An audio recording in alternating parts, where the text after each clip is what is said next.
It all starts with a player who considers themselves extremely dedicated to their playing style. He's one of those dedicated gamers who throws himself headfirst into his character's role just for fun. No matter what the game, he always remained true to his chosen role, and he insists he has never regretted or felt ashamed for taking it so seriously. Meanwhile, a monster with a skeleton head screams, saying that all he knows how to do is run away like a coward. The beast commands him to die quickly and launches a deadly attack against the poor player. But all that courage and pride of a role-playing gamer only existed before he entered that cursed game. He spits blood while cursing this terrible game for making him suffer so much. The protagonist questions why he has to go through so much pain when all he wanted was to have fun and forget about real life. He clenches his teeth angrily as he tries to talk about a damned sword. Even though he's all broken, the young man leans on his red blade and tries to stand up again. The monster laughs at his persistence and asks what a failure like him thinks he can do against a demon.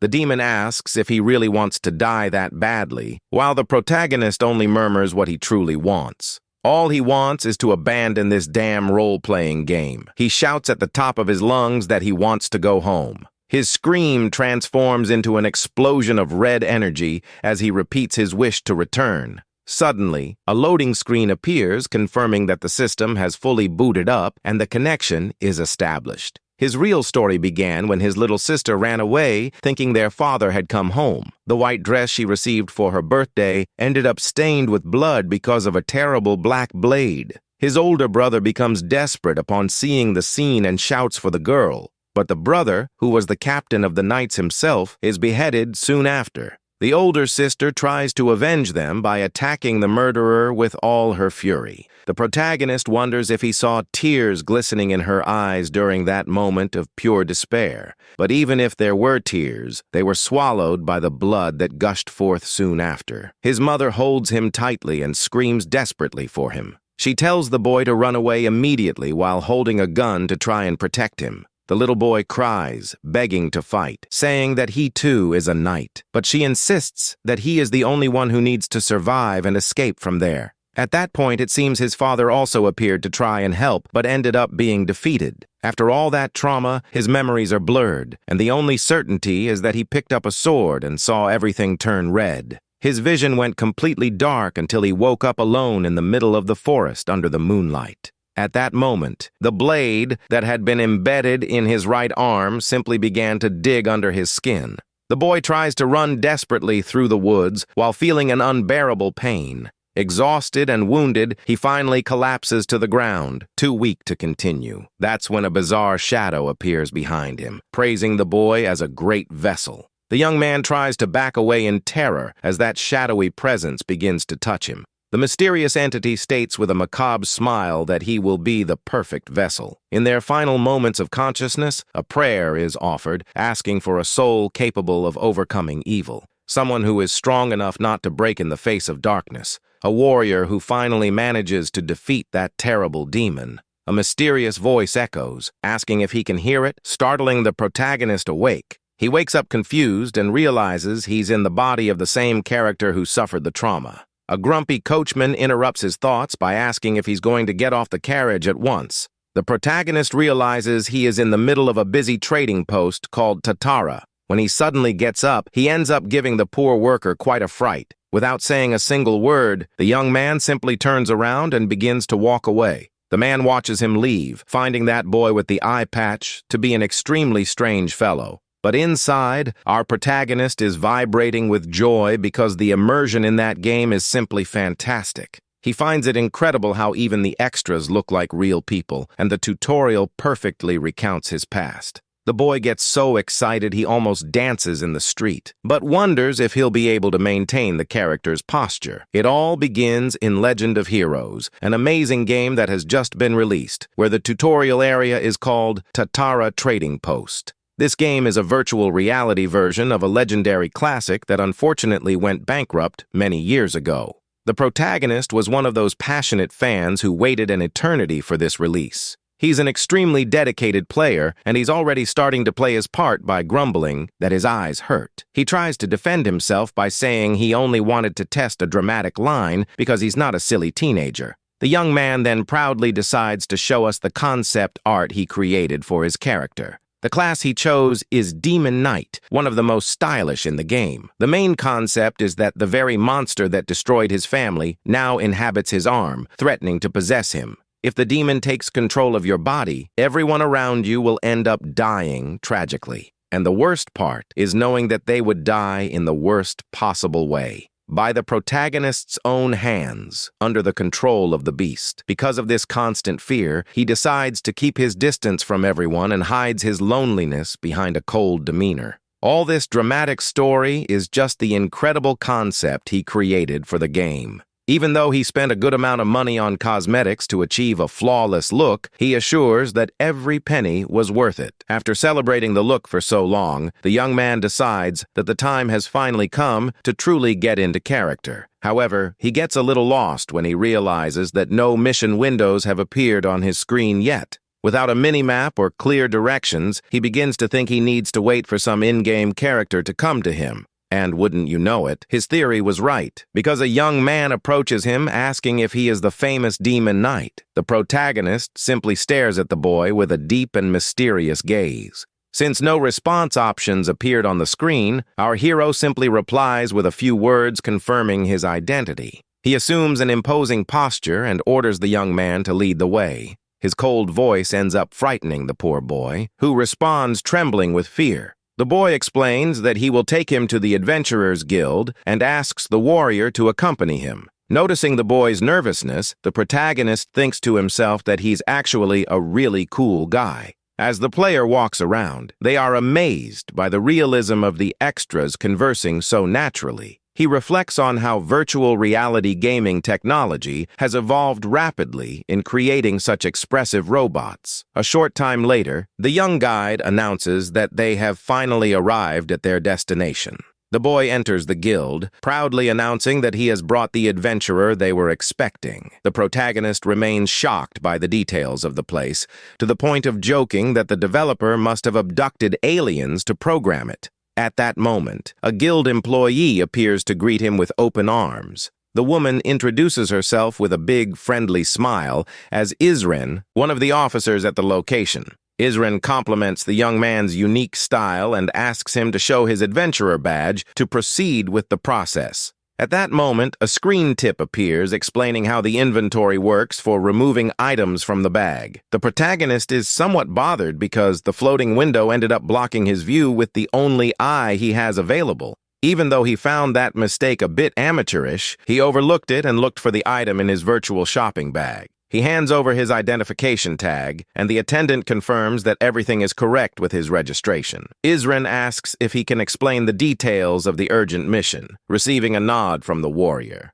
The hero accompanies the employee, feeling that classic nervous excitement you get when you're about to start your first mission in a game. And they meet a very grumpy old man who greets them with a nasty, unpleasant scolding. The young woman tries to calm things down by revealing that the grumpy old man is the master of the Adventurers Guild, but the hero doesn't care about the rudeness. After all, he's just a computer-controlled character. The guild master becomes irritated by the warrior's silence and starts shouting, asking if he is deaf. With this, the protagonist comes up with a perfect response to remain true to his character's dramatic role. He stares intently at the old man and retorts that his tongue doesn't understand the meaning of good manners. This bold response leaves everyone present in the room completely shocked. The protagonist is baffled as to why a simple programmed character reacted with such surprise. Little does he know that he should have paid more attention to the details from that very moment.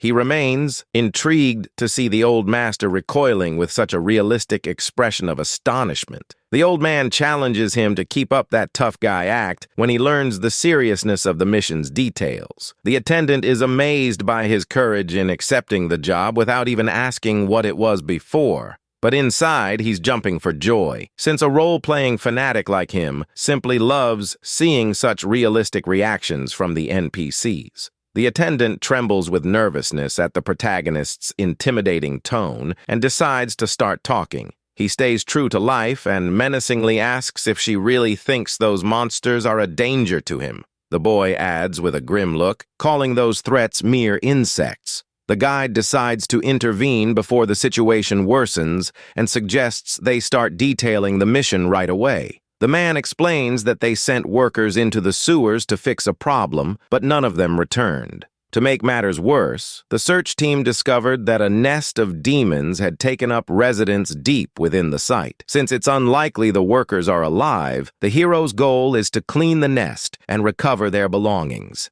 The guild master angrily reveals that all the hunters sent previously were massacred by the monsters. He even taunts the protagonist, saying that despite his fame, his physique seems too skinny to wield a sword. The protagonist remains imposing, telling people not to compare him to failures, as this will only be a routine cleaning. The guide is horrified by the boy's arrogance while trying to calm the guildmaster. The player finds the situation amusing, knowing he's just acting, but is surprised by the extreme realism of their reaction. In any case, he prefers interacting with realistic NPCs to putting up with annoying players ruining his dramatic moment. The attendant asks if he truly accepts the mission, and the young man confirms with all the swagger of a warrior. She begins drafting the official contract, detailing all the objectives for disposal in the sewers. The protagonist takes command and asks how many workers have disappeared and what the time limit is for the mission.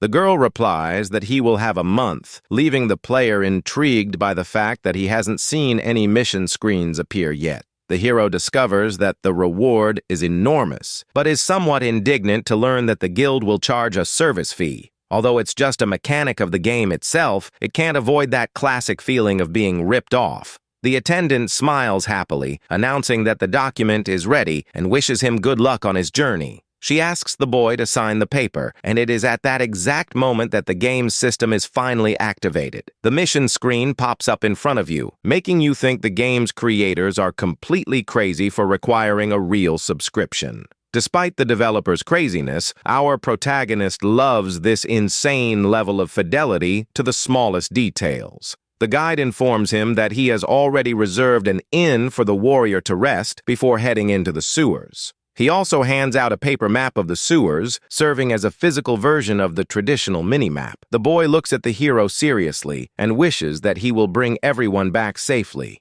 The protagonist notices the genuine concern in the young man's eyes and decides that failure is not an option. He walks, feeling that the richness of detail makes him seem like a theater actor shining on stage. The warrior enters a somber mood and mentally prepares himself for victory, which is now his only way out. At that moment, the heavy iron gates began to slowly open before him. The demon knight advances with firm steps toward the darkness of that sewer. The local guard wishes the hero good luck and locks the gates immediately afterwards. To ensure the success of the hunt, the protagonist draws a gigantic sword of destruction. He charges at a giant mutant rat and delivers a devastating blow that cuts the monster in half. The young man strikes a triumphant pose in the most lone, mysterious warrior style. But the cool moment ends when he realizes that the durability of his precious weapon has decreased because of a simple attack. He notices that the sewer corridors are too narrow for a huge sword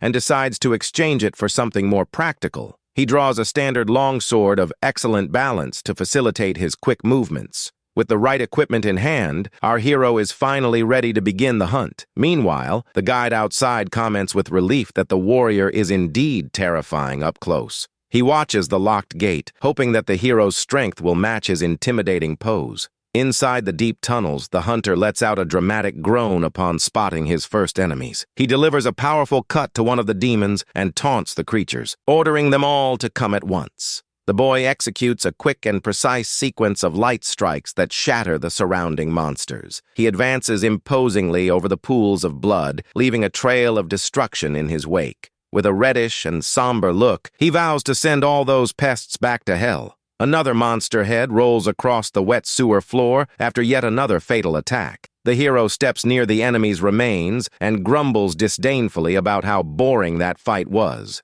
The count of demons eliminated rises on the screen, and the boy mocks the weakness of the previous hunters. But that whole cold and unwavering demeanor begins to crumble over a silly detail. He becomes indignant upon realizing that he eliminated dozens of monsters and didn't even receive a single measly item as a reward. The boy realizes that the high payment for the mission only serves to compensate for the terrible drop rate in that sewer. His frustration is so great that he almost starts manually dismembering the goblins' bodies. Unfortunately, he remembers that he can't act like a greedy madman because there's a child watching him. The warrior uses his sword to quickly cut the vines that were holding the little boy upside down. Before the boy falls face first onto the smelly ground, the protagonist swiftly catches him with his metal arm. He keeps the boy hanging in the air while the poor thing gratefully acknowledges that immense strength. The system screen confirms that the secondary mission to rescue the child was successfully completed.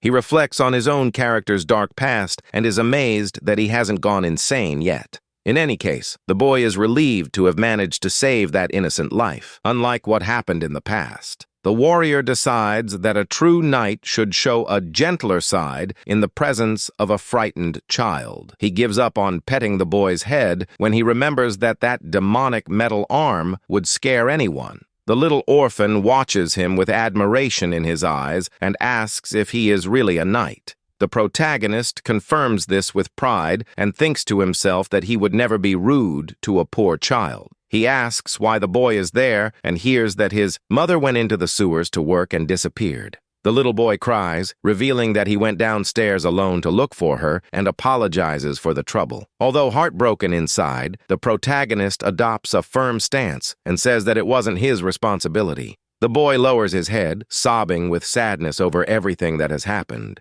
The player secretly feels sorry for him, but maintains his tough guy persona, saying that he's not the one who deserves that apology. When shown the objects he found near the skeletons, the boy immediately recognizes the memory of his mother. The revelation causes the little boy to cry so uncontrollably and painfully that even the player himself is at a loss for what to do. After the boy cried until he was exhausted, the protagonist carefully carried him in his arms out of there. The realism of the crying is so shocking that he begins to wonder if they used real child actors to dub that scene.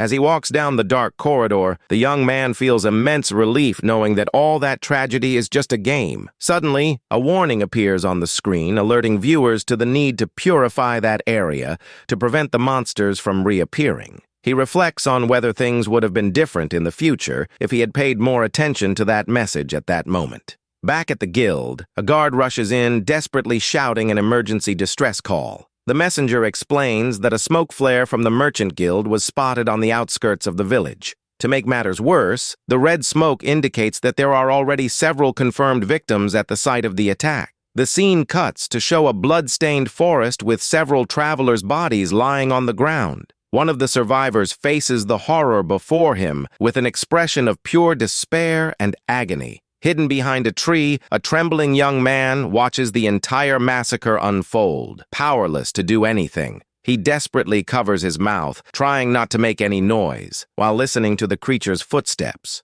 Moments before this, at the guild, the little boy whom the protagonist saved finally begins to regain consciousness. The hero simply watches in silence as the boy accepts his mother's tragic fate with a pitiful maturity. Our hero is so moved by the little boy's sadness that he has to hold back his own tears so as not to ruin his tough demeanor. Isren emerges into the hallway and is surprised to find the demon knight carrying a heavy bag on his back. She also notices the frightened little boy right behind him and asks what happened on the mission. The protagonist briefly explains that the boy went in there looking for his parents and suggests that she ask him directly for details. Immediately afterwards, he extends the heavy bag containing the belongings of the sewer victims. The officer is surprised by the weight of the package and asks what's inside. She examines the bag carefully and is shocked to realize that it contains the relics of all the missing workers. The young man responds with his usual sarcasm, and the clerk thanks him, promising to deliver the items to their respective families. Upon opening the bag, she sees dozens of identification tags belonging to the hunters killed at the site. A tear almost escaped the employee's eye at the harsh reality. She bows respectfully and expresses her deep gratitude on behalf of the entire guild for the excellent work done. The hero celebrates internally that his effort has been recognized even without directional arrows on the map. Seeing the genuine emotion in her voice makes all the frustration with the bad items simply disappear from her mind. She then asks if that will be the only hunt of the day, leaving our protagonist somewhat confused. The protagonist is confused, not understanding why she's suggesting a break, since a true gamer never stops hunting. The attendant asks if he's going back to the sewers and suggests he at least rest a bit first. He finds the suggestion amusing because he spent all his savings on a total immersion capsule precisely so he could play non-stop. The hero gets into character and mysteriously asks why he would need to return to the depths of that sewer. He wonders if they expect him to also purify the place just to avoid suffering harm from suffocation. His response leaves the attendant confused, unable to understand what he is talking about. She asks hesitantly, just to confirm if he really defeated all the demons that inhabited the sewers. The boy replies disdainfully, saying that there would have been no other reason for him to have returned other than to save the boy. Inside, he thinks it didn't take that long, but on the outside, he pretends to be offended and asks if she's doubting his strength. Terrified by his reaction, the attendant shakes her head desperately, denying everything, and offers a sincere apology to the adventurer. She informs him that the guild will take care of the boy and asks the protagonist to wait a moment while she fetches the client. As she walks away, the boy uses his free time to finally take a quick look at his skills and levels. The progress window for the sewer cleaning mission updates on the protagonist's screen. Immediately afterwards, he receives a nice bag full of coins containing his generous cash reward. He reflects on how brutal the developers were in limiting coin earnings to only the main missions. The guide says they will cover the service fee and pay a good price for the relics collected from the demons. The protagonist remembers that he possesses a killing skill that can also yield a good amount of extra cash from the monsters. But he prefers to ignore this, arrogantly saying that any crumb from those insects is insignificant to him. He justifies his decision by claiming that a true master of interpretation chooses their skills focusing solely on the concept of the character. Since the game focuses on single-player mode, it celebrates the ability to create your own skill tree without worrying about the opinions of others. Looking to level up quickly, the warrior asks if his task there has finally been completed. Upon receiving confirmation, he turns around, saying he has no reason to stay there and decides to leave. The mission complete message flashes on the player's screen with a sound effect that completely surprises them. Suddenly, the guildmaster breaks the calm, scolding the messenger who rushed in desperately. The guard screams in terror, repeating that they received an urgent call for help. The messenger confirms that the Merchant Guild's smoke flare was spotted very close by. The protagonist realizes that the Royal Guard will take a while to act and understands that this is the classic cue for the next mission. The old master curses the lazy royal guards and orders his own men to set off immediately for the rescue. The old man points to the protagonist, ordering him to come along, while the hero only mentally asks to be allowed to deliver his catchphrase first. He stares at the old man with a cold look and warns him in an intimidating tone never to give him orders again. The guildmaster gets annoyed talking about loyalty, but soon softens, promising a great payment if he agrees to go. The hero accepts the deal, and Isren wishes him good luck, assuring him that the contract will be ready when he returns. The new mission screen appears before him, with the objectives of finding the mercenaries and eliminating the invaders. The guide suggests they join the other warriors, but the hero refuses and orders them to take him straight to the battlefield. The young man analyzes the mission details and realizes it's a race against time where every second counts. The old master supports the warrior's decision, and the protagonist mentally celebrates the grumpy old man's help. Upon hearing that they are going on horseback, the young man boasts, recalling his extensive experience with virtual riding simulators. Our hero departs, brimming with joy, and asks that his precious experience await him on the battlefield. The horses run at high speed, making the earth tremble with the force of their hooves. They finally arrive at the site of the attack and find the forest ablaze as a result of the confrontation. The hero strikes his dramatic fighting pose and whispers that victory will belong to his sword. He leaps with his mount over the demons, initiating the attack in spectacular fashion. The young man lets out a majestic war cry, calling for glory to the heavens. The survivors, surrounded by monsters, cry out in relief as they spot that lone warrior emerging to the rescue. One of the men is desperately fighting a demon and crying out for help to avoid dying there. Suddenly, a swift and precise blow cuts through the monster, saving the poor warrior's life. The protagonist lands gracefully on the ground after delivering the fatal blow with his sword. He runs towards the rest of the surrounded group to end the monster race once and for all. The hunter stands before his wounded victim and declares with all the authority in the world that his wish to be saved will be granted. He vows to exterminate all the beasts before the man's blood dries, leaving the wounded man shocked to realize the hero is alone. The protagonist refuses to answer the survivor's question and draws his longsword to focus on combat. He shouts furiously that he will tear all those annoying pests to pieces. With a devastating diagonal strike, he slices several goblins in half at once. The warrior finishes the sequence vertically with extreme brutality. Two wounded mercenaries watch him from the ground, completely amazed. They wonder in terror who that mysterious warrior with such absurd strength is. His aura is so intimidating that men even wonder if he too is a monster. Meanwhile, a red-haired warrior in imposing armor senses that powerful energy from afar. She tells the archmage that they need to go to Tatara's village immediately as soon as the sun rises. The knight reveals seriously that she is sensing an incredibly powerful demonic energy coming from that direction. The protagonist analyzes the progress of the rescue mission in the forest. He grumbles about the game's realism, while the mercenaries sincerely thank him for the timely help. At this point, he perceives a worrying sign of demonic corruption spreading. The game system explains that people attacked by demons have a high chance of being infected by evil energy. Desperate, the men ask if there is no remedy and say they only have a basic sedative. The boy racks his brain and remembers that there's an infection mechanic in the game. He points out that the corruption bar gradually increases with each attack suffered. Since his Demon Knight class was immune due to already being half monster, he had completely forgotten about that detail. At that moment, the young man rummages through his belongings because he knows he has the perfect item for that situation. The hero hands a mysterious vial containing a bright green potion to the frightened mercenary. The item is a special purifying antidote, and the man thanks them, crying with emotion.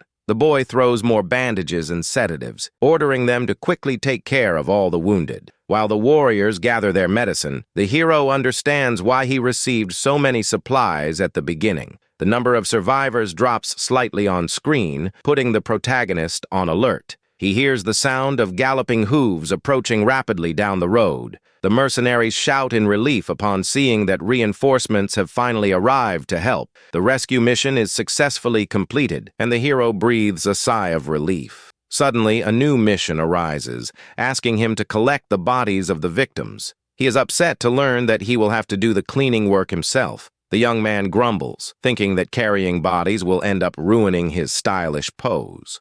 But he discovers that the actions of the survivors themselves do count toward progress, deciding only to observe. The mercenaries begin to grumble behind his back, thinking the warrior is too proud to just stand there. The protagonist just smirks, finding the NPC's complaints amusing. He thinks about how wonderful it is to be able to relax while the game-controlled characters do the work for him. However, upon hearing the conversations about the demon attacks, he suspects that this might be a clue to the main story. The mercenaries comment with puzzlement that the number of bodies found is far below what they expected. They decide to return and complain to the local lord about the lack of security in that region. The player deduces that the disappearance of the bodies indicates the presence of some evil necromancer behind the incident. The mercenary calls him back after they have finished collecting all the victims' belongings. The Demon Knight coldly agrees and begins walking towards the horses. Back in the village, the guildmaster reluctantly praises the hero for his success.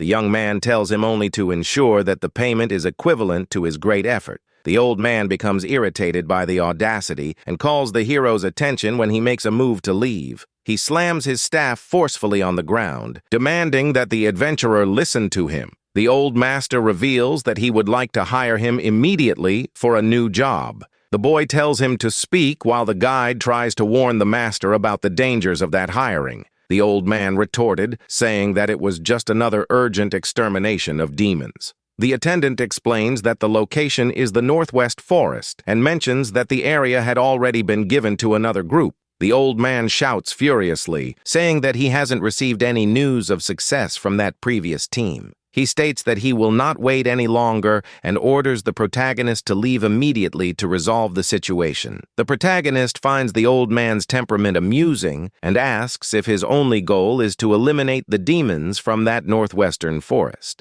The attendant accepts his request and promises to prepare the mission paperwork immediately. The manager grumbles about the previous team's incompetence, while the attendant reminds him that he will still have to pay their contract cancellation fee. The assistant clears his throat and asks point-blank if the adventurer is really going to accept the job. He notices that it's getting late and suggests that the protagonist go rest at an inn while they discuss the details of the journey. The story moves forward to the next day under an incredibly clear blue sky. The demon knight begins his journey into the dangerous forest aboard a carriage. During the journey, the boy begins to question the details of that game. He becomes dismayed when he realizes that the developers even programmed in the sensation of numbness in the legs during long trips. The young man nearly bursts into anger upon discovering that the journey takes 10 hours and there is no button to skip the trip. He wonders why he put so much effort into the performance, but finds solace in seeing the boy in the carriage watching him with admiration. The young man mentally reminds himself that he needs to be patient. After all, his money will practically double after completing that mission.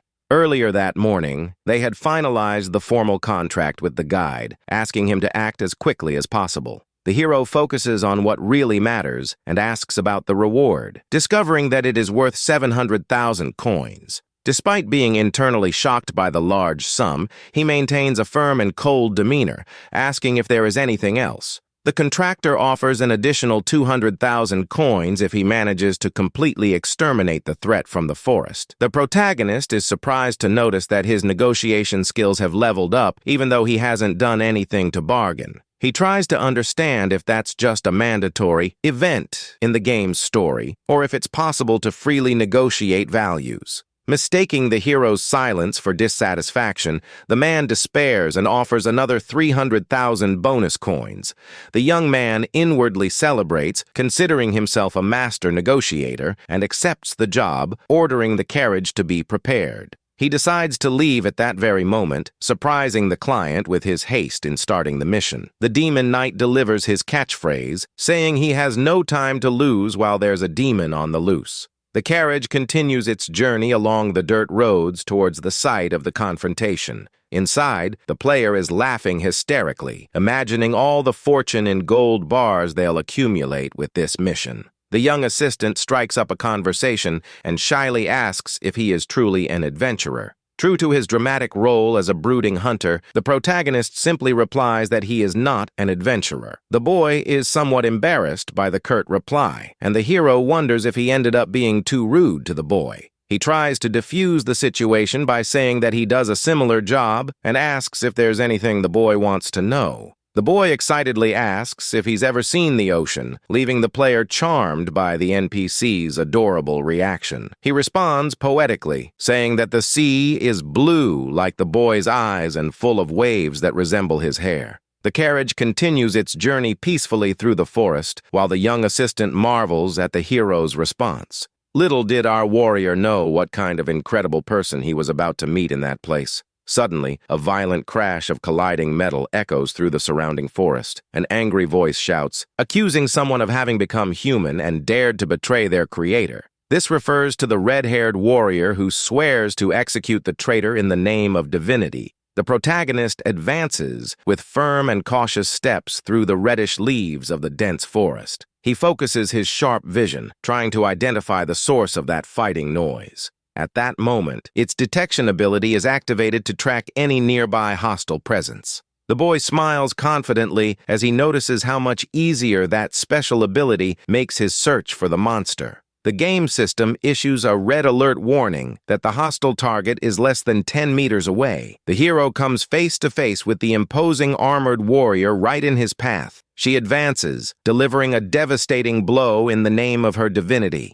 The warrior attacks furiously, wielding her mace against our protagonist. They exchange violent blows while she repeats her threat of execution. The boy struggles to block the blow and worries as he feels the absurd weight of that attack on his blade. They quickly move away after the brutal clash of their weapons in the middle of the clearing. The force of the impact sends dust rising from the forest floor beneath the combatant's feet. The demon knight regains his composure and coldly asks if she belongs to the holy order. With a firm and merciless gaze, the warrior confirms her identity and reiterates that she has come to eliminate him. Our hero just stares at her, not understanding why he's being attacked by that woman. The protagonist takes on a dramatic role and questions how a priestess of the sacred order can preach execution instead of divine mercy. The warrior becomes furious and retorts, shouting that a mere demon like him has no right to speak of violence. The boy remains silent as that offensive phrase of being called a mere demon echoes repeatedly in his mind.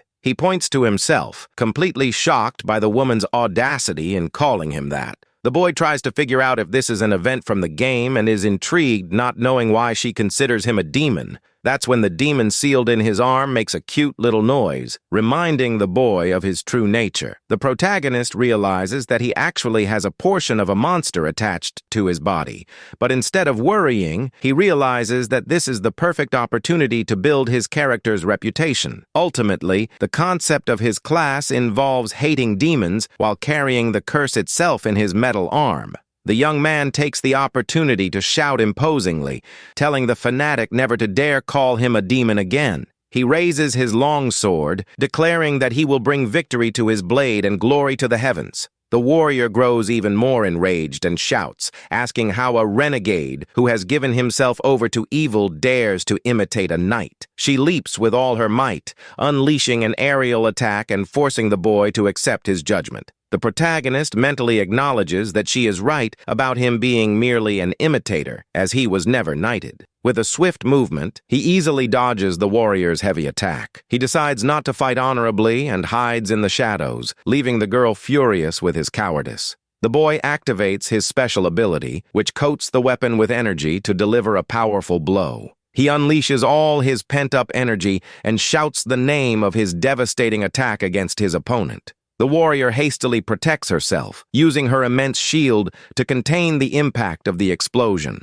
An immense barrier of energy forms, defending against the blow and pushing the girl back. The hero advances, mocking his opponent for hiding behind that shield like a defenseless turtle. The warrior vows to rip his head off while the young man is intrigued, noticing a bizarre glow emanating from her. She raises her gleaming weapon, proclaiming that divinity is on her side in that battle. The intense holy light temporarily blinds the protagonist in the middle of the fight. He realizes it's a full attribute-enhancing skill and is consumed by envy for not having something similar. He deduces that the damage multipliers for that support class must be active during her charge. The warrior advances, delivering a powerful frontal blow with her gleaming shield. The boy blocks the attack and realizes that her lunges are too slow to hit him directly. He uses his speed advantage to unleash a rapid series of dark slashes against her. However, he becomes irritated when he sees that her sacred shield is able to completely absorb all of his attacks.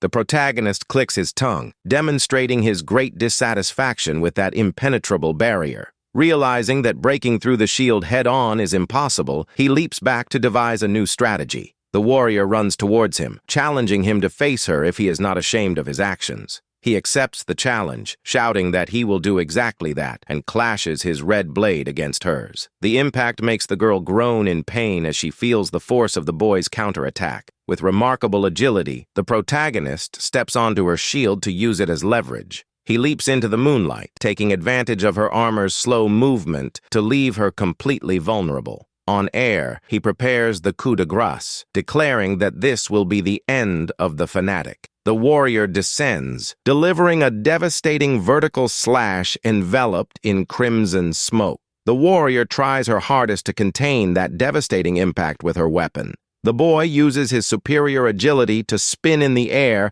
and get around her defense. He boasts that his class is unbeatable in speed and tells her to pay the price for her audacious words. He recites a spell commanding the flames to completely consume his opponent. A whirlwind of fire consumes the area, leaving opponents impressed by the power of that ability. At that moment, a mysterious figure with elegant gait appears, commenting on the great difficulty the Inquisitor is facing. He is a wizard with the features of a white lion who apologizes for being late and promises to help her in battle. The warrior smiles with relief and celebrates the timely arrival of the powerful archmage. The protagonist becomes somewhat confused upon hearing those pompous titles being used there. He is astonished to realize that he is facing opponents with the third-class evolution unlocked. The boy realizes that his opponents form a perfect combination of a tank healer and a long-range attacker. He inwardly despairs as he remembers that he's just a low-level novice player who just finished the tutorial. He faces the pair of imposing enemies, wondering if the game is really doing this on purpose.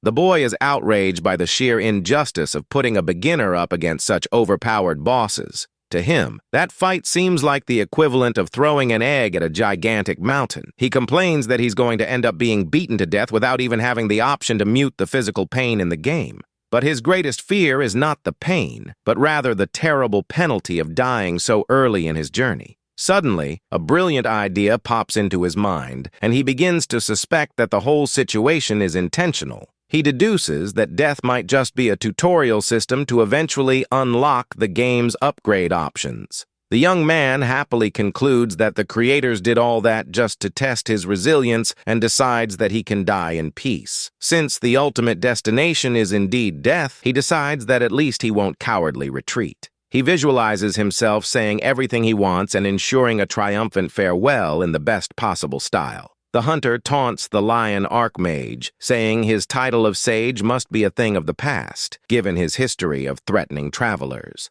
The warrior becomes enraged by the boy's cynicism and shouts in defense of the archmage, arguing that he is merely doing his duty. Suddenly, a new alert indicating the proximity of a hostile target appears flashing on the protagonist's screen. The boy glances sideways, wondering if this new presence is yet another ally of his opponent's. But he realizes that the dark energy approaching belongs to something far worse. The archmage identifies the giant beast as Medusa, leaving the hero angry that the NPC stole his line. The warrior assumes the giant creature is an ally, summoned by the renegade, and shouts, pointing her mace. The boy gives a sarcastic smile and replies that the holy light must have completely blinded her eyes. He warns in an intimidating tone that he will tear the monster apart first and then shut that insolent woman up. The giant beast opens its terrifying maw, and the player rejoices, certain that this is a historical event.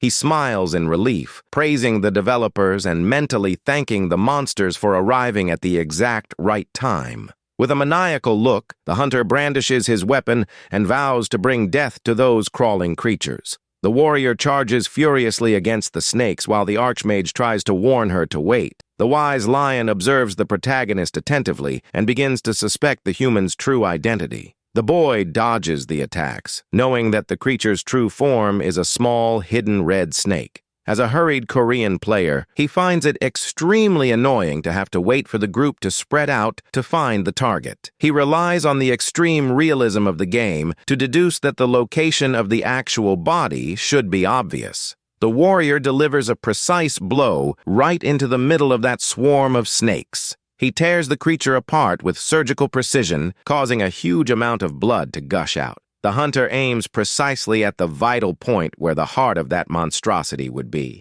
His hunch proves correct when he reveals the true red snake cornered right before him. The boy throws his sword aside, knowing that using a long weapon there would only cause him to miss his agile target. Instead, he uses his reinforced metal arm to grab the reptile in one swift motion. The demon knight lifts the small, triumphant red monster into the air, preventing any chance of escape. With a brutal grip of his iron claw, he crushes the red serpent's head and wins the fight. After the quick victory, the boy reverts to his cold, brooding monster hunter persona. The hero simply walks back, leaving the defeated reptile's fallen body behind. He steps imposingly near the remains of the beast, symbolizing his absolute triumph. The young man stares at her with a dark, disdainful look over his shoulder. He stops before his two wounded opponents, who stare at him, paralyzed with astonishment. The hunter breaks the silence by mocking the warrior, saying that even a fanatic like her must have some common sense. He mocks his opponents, praising them for not interfering in the fight and thus avoiding going straight to their graves.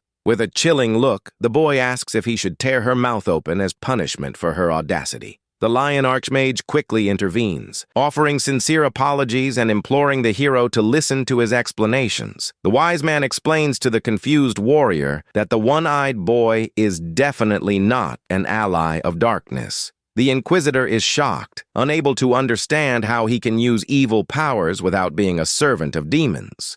The lion calms the young woman, explaining that this mysterious existence is something extremely rare, taught only in theories. While the two converse, our protagonist happily celebrates receiving a detailed explanation about his own class. The archmage explains that humans possessed by demonic parasites typically lose consciousness and turn into zombies. The wise man explains that the protagonist managed to suppress the demon in his arm and now controls this force to fight. The warrior is shocked, saying it's impossible for an ordinary human to accomplish such a feat without divine power. The lion calmly retorted, reminding him that nothing in the world is truly impossible, only labeled as such. He points to the boy and asks what else they should call that legendary thing standing right there. The hero interrupts the conversation by coldly asking if they've finished whispering about him right to his face. The boy feigns great offense at being compared to a zombie and uses the event to demonstrate all his swagger. The lion archmage acknowledges his companion's mistake and promises to do everything possible to fulfill his wish.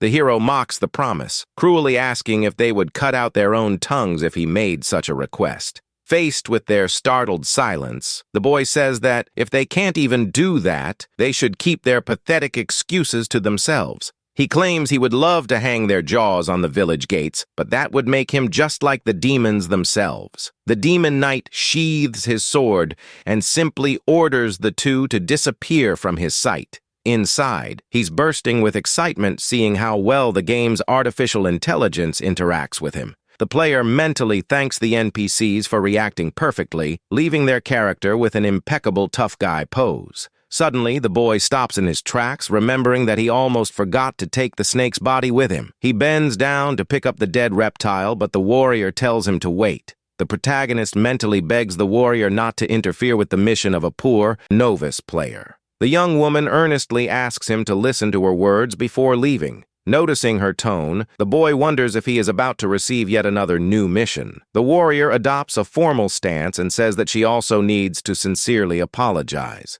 She acknowledges that she has no justification for attacking first and apologizes for her mistake. The boy is surprised, as he expected an elite warrior character to be too stubborn to apologize. The player finds it endearing to see such sincerity coming from an artificial intelligence and accepts the apology without resentment. The Inquisitor promises to pay any compensation he desires to fully redeem himself for what happened. The protagonist wonders if this is a companion recruitment event, but decides to refuse in order to maintain his solitary hero role. The hero ignores the offer of compensation and walks away, coldly stating that he doesn't need anyone's hypocrisy. The girl tries to justify herself by saying it's not hypocrisy, but the lion archmage asks her to calm down. The wise man reminds them that the purification of the forest was successfully completed and that they need to report the mission. The red-haired warrior accepts the archmage's words with a disheartened expression. They begin to walk back hurriedly through the woods as night is already falling. They end up following the same dark trail where our protagonist is walking. The hero glances sideways and begins to sweat nervously, not understanding why they are there. He becomes paranoid, wondering why on earth the two NPCs decided to follow him into the forest. The boy realizes he's just following the shortest route on his virtual minimap and hopes the NPCs aren't looking at his screen. He is bothered by the unwanted company and mentally wishes that each would go their own way. To clear up any doubt, the hunter stops walking and warns them in an intimidating tone that he had already told them both to get out of there. The boy raises his voice, asking if his words are some kind of joke to the two of them. The wise lion calmly explains that they had no intention of offending him. He shows his magic map, revealing that the two paths simply converge towards the same destination. The boy is mortified when he realizes that the NPCs were only using their version of the game's GPS system. Embarrassed by his own misunderstanding, he decides to get out of their way as quickly as possible. The Inquisitor is concerned about the hunter's safety and shouts a warning that the forest is very dangerous at night. He stays true to character and retorts that danger only exists for the weak, like her. The warrior watches him leave, worried about the stubbornness of that mysterious young man. She asks the Archmage if it is really wise to let the young man leave alone in that way. The warrior fears that his great strength could turn into a terrible catastrophe if he is overcome by evil. The lion admits he has never seen anyone like him and confesses that he also hopes the boy doesn't succumb to darkness. The Inquisitor grips the handle of her weapon, remembering that reality is often quite different from expectations. The wise man reveals that he placed a tracking spell on the young man so they can watch him during his journey to the city. The camera focuses on the dark branches of the forest as the pair offer a final prayer for the hero's soul. The cold night continues under the moonlight while crows fly through the mysterious skies of the forest. Night falls over the village, and all seems calm under the lights of the windows. The protagonist walks back towards the Adventurers Guild discreetly. Isrin warns that it's already very late and asks him to wait until the next day to log the mission. Suddenly, she swallows hard and becomes completely paralyzed with shock as she looks at him. The officer stammers out the name Demon Knight upon seeing the boy's dark and frightening expression. The hunter simply hands her a blood-stained bag and orders her to confirm its contents immediately. Amazed by how quickly he returned from the forest, she rushes to the counter without asking any questions. Upon opening the bag, Isrin finds the snake carcass and is initially very confused. But then a terrible suspicion crosses her mind, making her eyes widen in shock. She lets out a hysterical scream upon realizing that he traveled all the way to the distant forest and defeated the demon in just 2 days. The protagonist remembers refusing the company of the NPCs the previous night and starting to walk alone. However, he soon came to the harsh reality that the return trip on foot would take much longer. He tried to console himself by thinking that since it was just a video game, things wouldn't be so cruel to him. Unfortunately, he spent the entire morning, afternoon, and night walking non-stop through that forest. The boy realized the hard way that the game was merciless and actually made him walk for an entire day. He even tried camping on the forest floor, but the ecosystem was too realistic and full of annoying insects. Because of this, he almost cried with emotion when he saw the gates of Tatara and the city's entrance screen. The attendant begins examining the relic, confirming that the threat in the forest was indeed the demon Medusa. She promises to expedite all the paperwork and release your valuable reward payment as soon as day breaks. The mission complete message appears on the screen, but the boy feels extremely dizzy due to accumulated fatigue. Isrin notices his exhaustion and suggests that the warrior go and rest immediately at an inn. The boy who was guiding him opens the guild door and is shocked to see the hunter return so quickly. The boy breaks into a wide smile and excitedly offers to guide him to the White Wind Inn. The little boy curiously asks about the fight against the demon, but the hero coldly replies that it's no laughing matter. Seeing the boy's frightened expression, the young man inwardly regrets having been so grumpy with him. To make up for the scare he gave the boy, he decides he'll give him a nice little box as soon as they arrive. As soon as he enters the room, the hero throws himself face down on the soft mattress and seriously considers giving up the game. Your fatigue bar is completely depleted at 100%, causing you to feel physically exhausted in real life. The boy decides that the best thing to do is sleep for 6 hours and then decide whether to quit the game. He extends his virtual arm and clicks the option to initiate his character's sleep. Time flies by as the starry night shines over the entire village. Suddenly, silent footsteps begin to move in the darkness of the inn's hallway. The hero's bedroom door is opened softly by a mysterious figure in the shadows.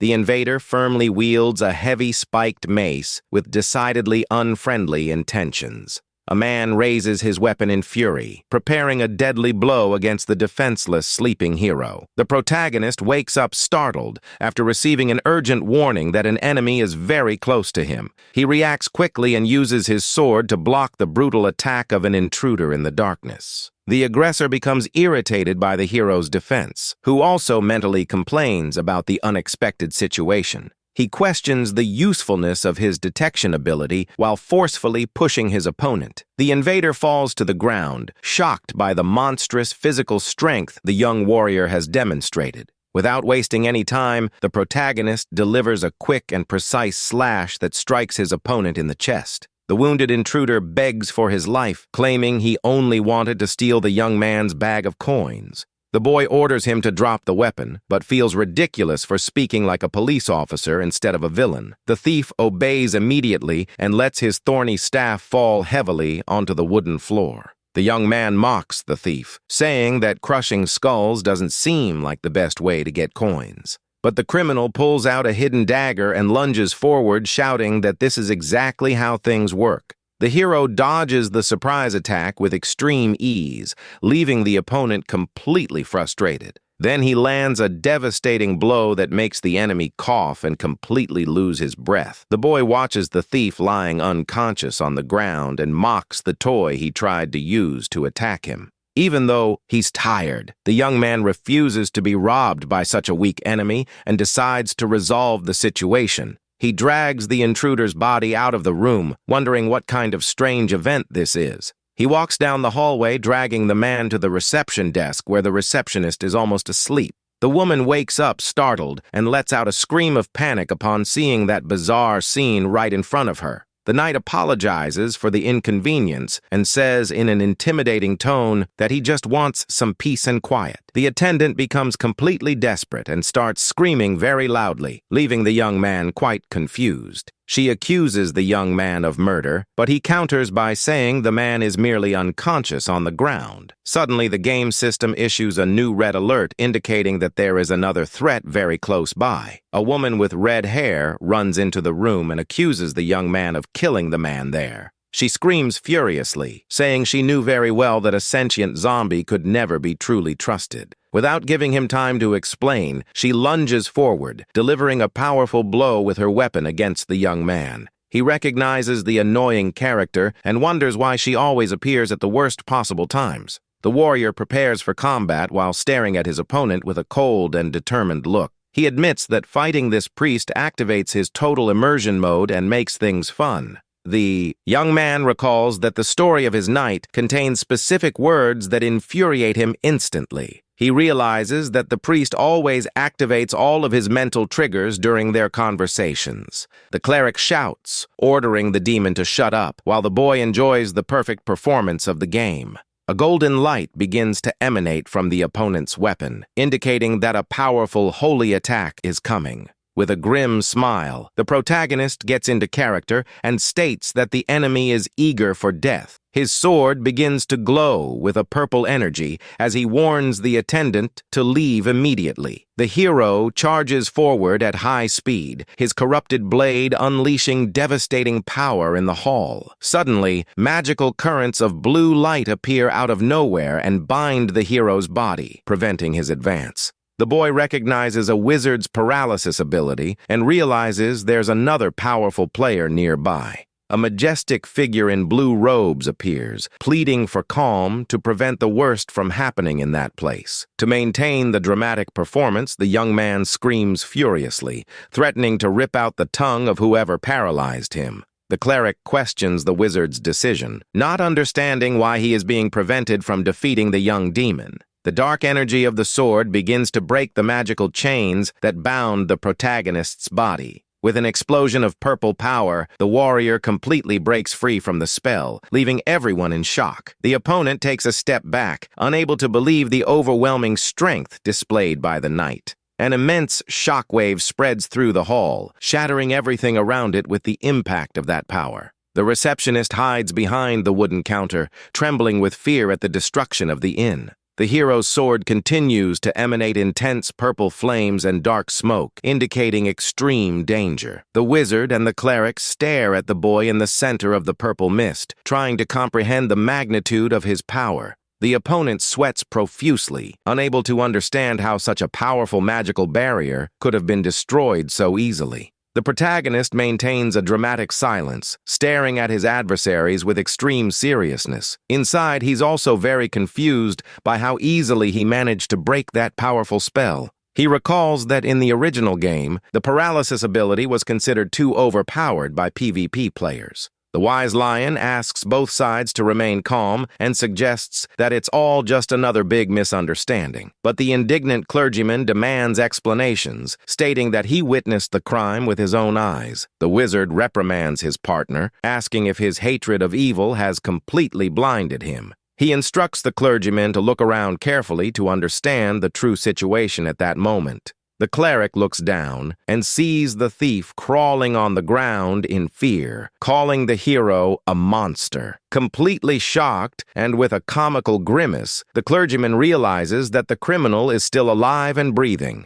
He is speechless upon seeing that the man survived, while the protagonist simply turns around. Inside, the young man confesses that he felt the urge to kill the thief, but decided against actually doing it. The wizard apologizes for the rash attack and politely asks the boy to explain what happened. He warns that the noise has attracted other guests, while the hero notices that several people are watching. The knight demands that the thief himself confess his crime and order him to stop crawling on his back. Under the protagonist's menacing gaze, the criminal tearfully confesses that he tried to rob him out of pure greed. He explains that he saw the young man giving a large tip and thought he was very rich, leaving the clergyman shocked. Relieved to have cleared up the confusion, the boy lets out a long, tired sigh from that unnecessary charade. He advises them to improve the inn's security and decides to leave, ignoring their calls. As he walks, the young man praises the game's inventory system for allowing him to carry all his items effortlessly. But suddenly the protagonist stops in the hallway, wondering why the wizard and the cleric seem so familiar. He recalls that it was too dark in the forest when the cleric shouted, ordering him to stop immediately. The knight turned his face slightly, showing utter impatience with this new, irritating interruption.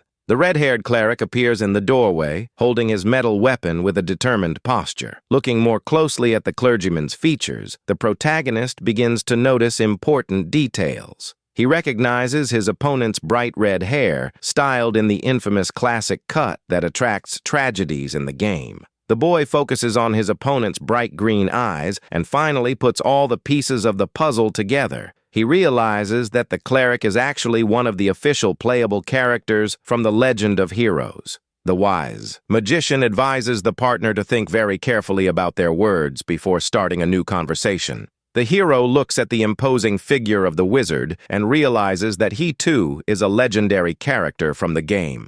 This is the official wizard of the Lion Men tribe, with a classic design that the boy knows very well. He finds it strange to find these legendary heroes acting as mere non-playable characters there in the inn. The warrior wonders if the game is forcing a mandatory alliance by crossing their path again. He mentally complains because he hates playing in groups and prefers to maintain the solitary concept of his knight. To test the game's freedom, he darkly enters the character and orders them to shut up once and for all. The young man exudes arrogance, but the clergyman reacts submissively, begging to be allowed to apologize properly. The opponent falls to his knees on the ground, claiming that the insult he committed cannot be undone with words. Desperate, the cleric shouts that the hero can take his head if his apologies aren't enough. He remains bowed on the ground before the warrior, who observes the entire scene in absolute silence. The protagonist sweats nervously, wondering if that character has completely lost their mind during the game. He mentally despairs, finding the clergyman's line of reasoning exaggerated and overly dramatic. The young man stares at the wizard comically, asking who taught him that kind of extreme behavior. The wise lion makes a face of despair, showing that he too thinks his companion's attitude is utter madness. The demon knight feels pressured to accept the challenge so as not to spoil his character's dark persona. The magician assumes an expression of profound shame and regret at the impasse created by his partner. In the wizard's vision, the demon warrior exudes a terrifying purple energy that seems poised to kill them. The wizard stands in front of his partner, imploring the knight to show a little tolerance. The old man takes the blame for the clergyman's lack of experience and asks to be punished in the young man's place. The cleric cries out in despair, begging his master not to do it, for the mistake was entirely his. The hero watches the two legendary heroes pleading for mercy and taking the blame for each other in the corridor. Tired of witnessing that pathetic scene, the protagonist decides to resolve the situation in his own stylish way. He finds the situation amusing and opens his bag to retrieve a weapon that will frighten both opponents. The knight draws a sword of brilliant blue light and warns in a somber tone that he has given them a choice. The demon knight coldly walks towards the kneeling cleric, saying that they have chosen punishment. He walks right past the young opponent, who is nervously waiting for the warrior's fearsome blade. With a swift and deadly movement, the protagonist raises his sword toward the head of the terrified cleric. A swift and precise cut rips through the air, generating a loud noise in the middle of the inn's silent corridor. The cleric closes his eyes tightly, bracing for the worst, while sweat pours down his face in panic. The red braid slowly falls to the ground, revealing that only his hair was cut in the attack. The young man opens his eyes in fright and touches his own head, unable to believe what has just happened. He is completely shocked and furious to realize that his famous braid has been cut off unexpectedly. The cleric shouts in despair, asking the reason for this, while the knight simply continues walking. The protagonist thinks to himself that he did it only to save his own life, without breaking character. The boy remembers that his sister in the game's prologue was the same age as the cleric and also used a mace. The wizard gripped the cleric's shoulder, unable to understand how the demon warrior had decided to spare his life like that. The hero tells the cleric in a somber tone to watch his mouth and appreciate the life that has just been spared. He turns his back for good, coldly warning that next time his opponent's head will really roll. The boy mentally celebrates saving the boy from the death-dealing hairstyle, hoping he lives a long life. The protagonist smiles happily, thinking that these game characters will surely follow him anyway. He walks through the city at night, eager to see what random events the game will bring next. Still at the inn, the short-haired clergyman calls the master over with a very thoughtful and serious expression.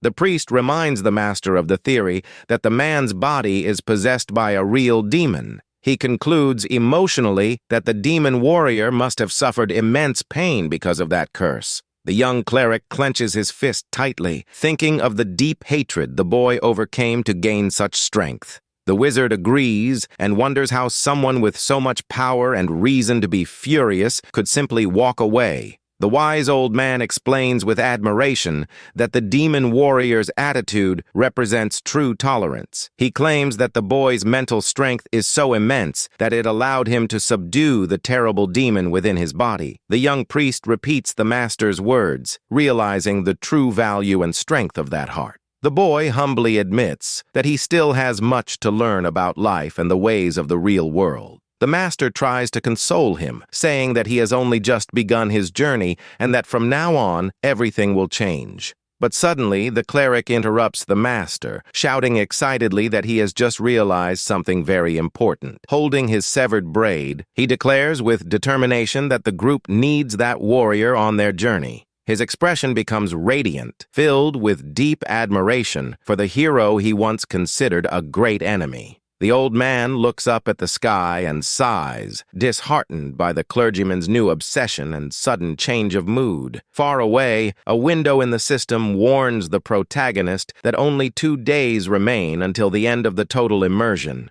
The sun shines brightly in the blue sky, marking the start of another beautiful morning in the peaceful medieval city. At a different inn located nearby, a new and important encounter is about to take place. Inside the tavern, several customers are having breakfast peacefully while chatting about their adventures. A fork forcefully pierces a succulent piece of roast beef served on one of the plates at the table. The protagonist savors his meal in silence, trying to enjoy his well-deserved moment of rest. He gets a fright when he sees the short-haired cleric and the lion mage standing right in front of him watching him eat. Inside, the boy is super excited, finding it very sweet that they waited for him to rest for a day. But to maintain composure, he rudely asks if their hearing is somehow blocked. The lion wizard begs for a minute of the warrior's attention, promising that they will not interfere in his life. The boy stands up abruptly and turns his back, coldly stating that the conversation is not worth it. He declares disdainfully that their mere presence in that place is already a huge waste of his time. The young clergyman becomes extremely nervous and opens his mouth, trying to find the right words to say. He shouts for the whole tavern to hear that he came all the way there because he desperately wants to learn from the hero's tolerance.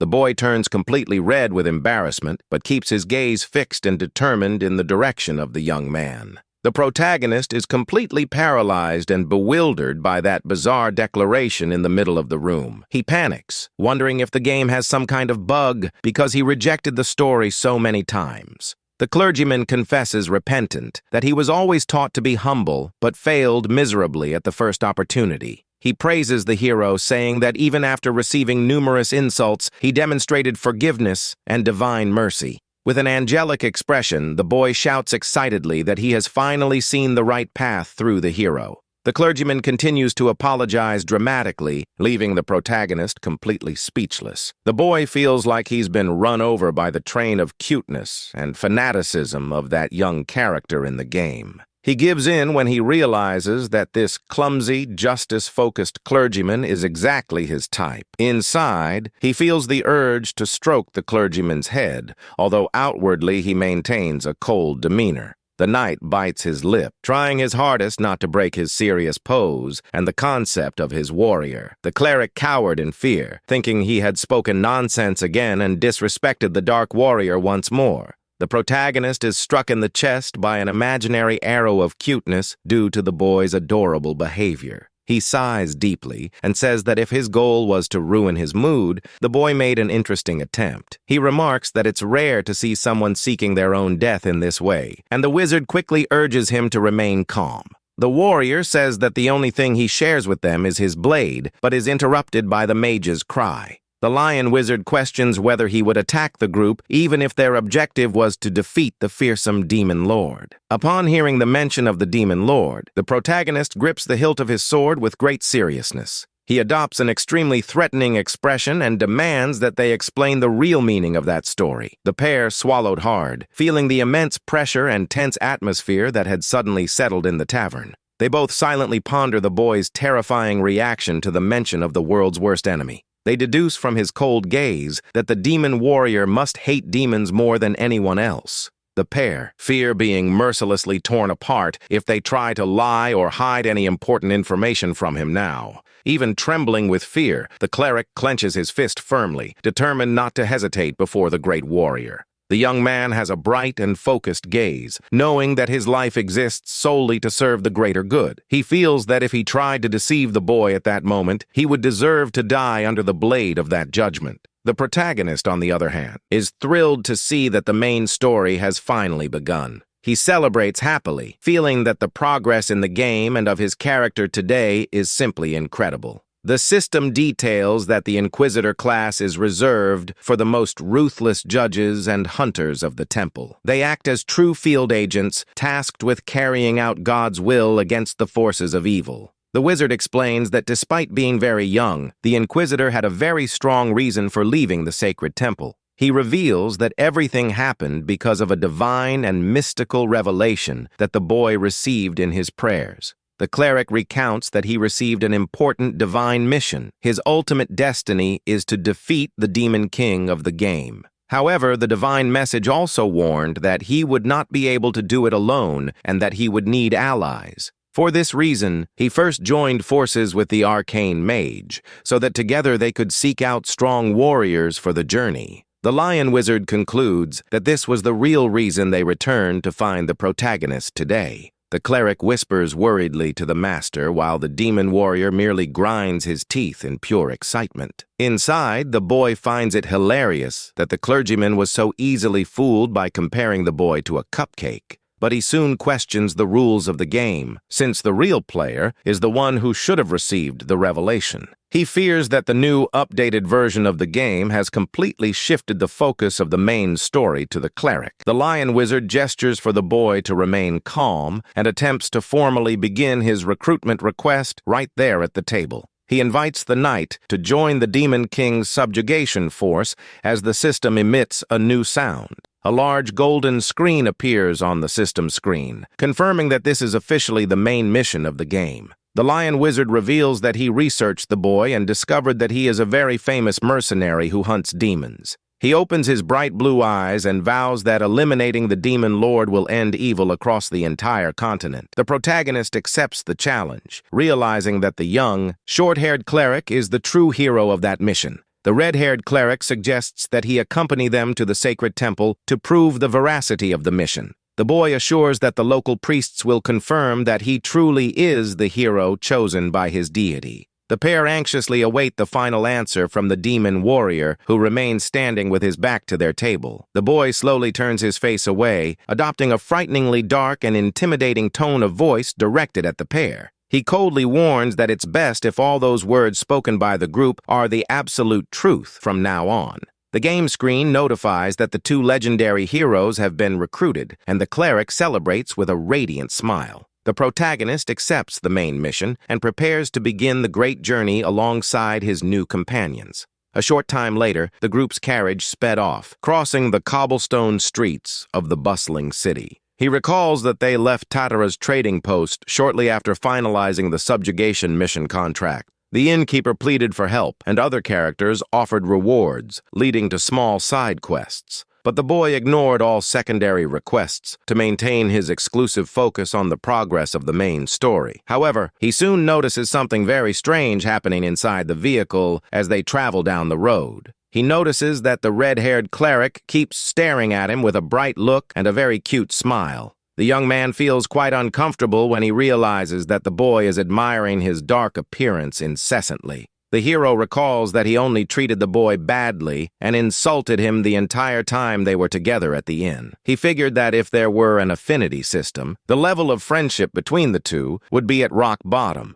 But a floating window reveals that he can now give direct orders to his companions using the affinity. The young man recalls that he even told them not to expect him to act as a true ally during the journey. He wonders if his friendship level is already high by default, because he's a character from the start of the game. The clergyman remained seated right in front of him, extremely timid and well-behaved like a dumpling. The young man couldn't resist and melted with affection, comparing the boy to an adorable kimchi dumpling in the middle of the trip. He finds the new short hairstyle even cuter and is charmed by the young cleric's innocent determination. The protagonist feels like a proud father observing the cuteness and innocence of his two new travel companions. The Lion Wizard breaks the silence by calling the young knight friend in an attempt to strike up a conversation during the journey. The wise old man asks why he didn't question anything about the divine revelation or the direction they are taking. The boy thinks they are just virtual characters and that he will only find out the way when the carriage finally stops.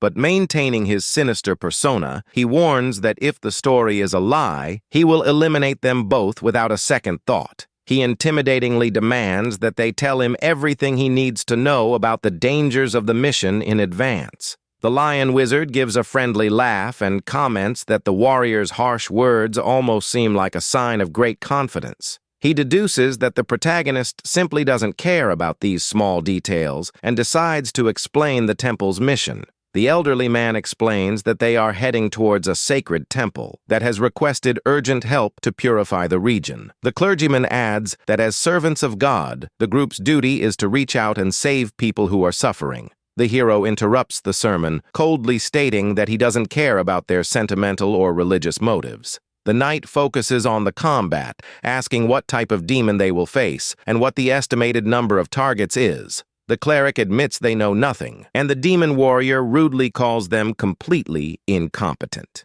A notification about a side mission suddenly appears, and the young man is disappointed that it's not the main story mission. But he soon finds comfort in knowing that any progress or extra experience points will help him level up. The young man calculates that he has only a few days left of total immersion and fears that the slow pace of the journey will end up wasting his time. Tired from the long journey, the protagonist decides to close his only open eye and take a good nap inside the vehicle. He relaxes in the leather seat, trusting that his two new companions will wake him as soon as they reach their destination. The young clergyman observes the sleeping boy with an extremely serene gaze, full of silent admiration. The previous night, the young clergyman had been kneeling in his dark room, praying silently under the moonlight. He hears knocking on the wooden door and allows the master to enter, who has come to speak with him about the events. The lion wizard enters the room calmly, stating that the two need to have a serious conversation about what happened.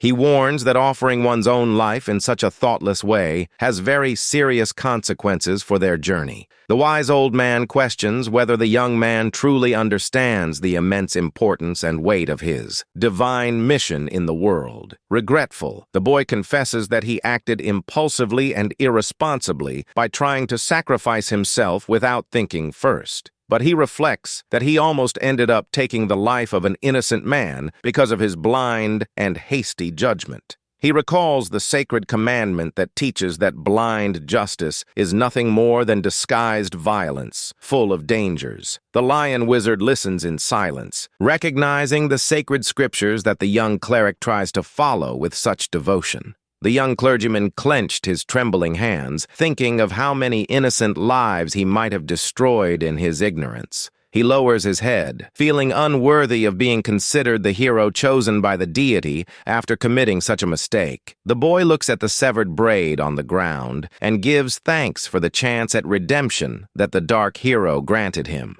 With a renewed perspective, he feels that the warrior's mercy has brought him one step closer to fulfilling his mission.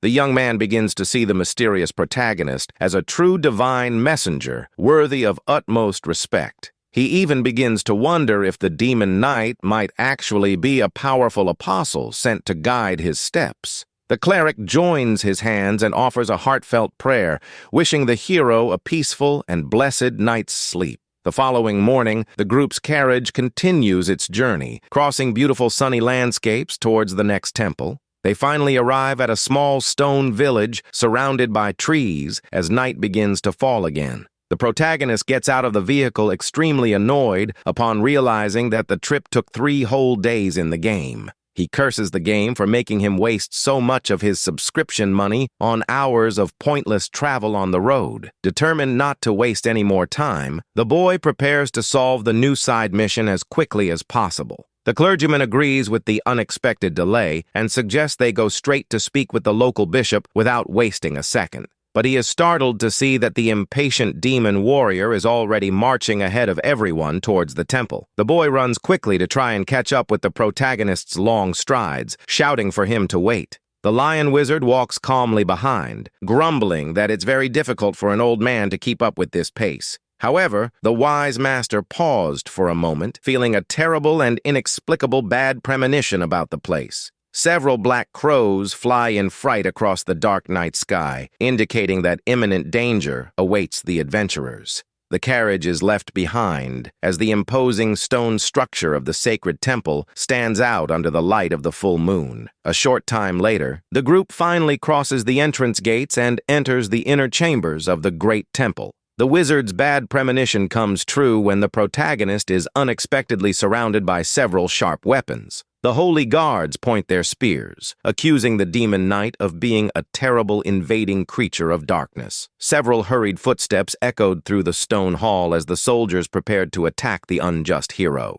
But the cleric steps forward, raising his shining mark and shouting that the warrior is not an enemy. One of the soldiers recoils in fear upon recognizing the legendary glowing mark of the true chosen hero on the boy's hand. The boy swears by his sacred name that the young man is merely a victim of corruption and not a loyal servant of the demon lord. The guards begin to whisper in confusion, remembering that the boy has just received his divine revelation and could be mistaken. Seeing the impasse and the distrust of the local guards, the wise lion wizard decides to intervene, raising his shining staff. He strikes the staff forcefully on the ground, releasing a powerful wave of blue energy that silences all the men in the hall. The master demands absolute silence from everyone present in the tavern, assuming an extremely authoritarian stance. He sharply questions whether the soldiers will dare disobey the direct orders of the hero himself, sent by God. Intimidated, the guards swallow hard and nod, agreeing to lower their weapons immediately.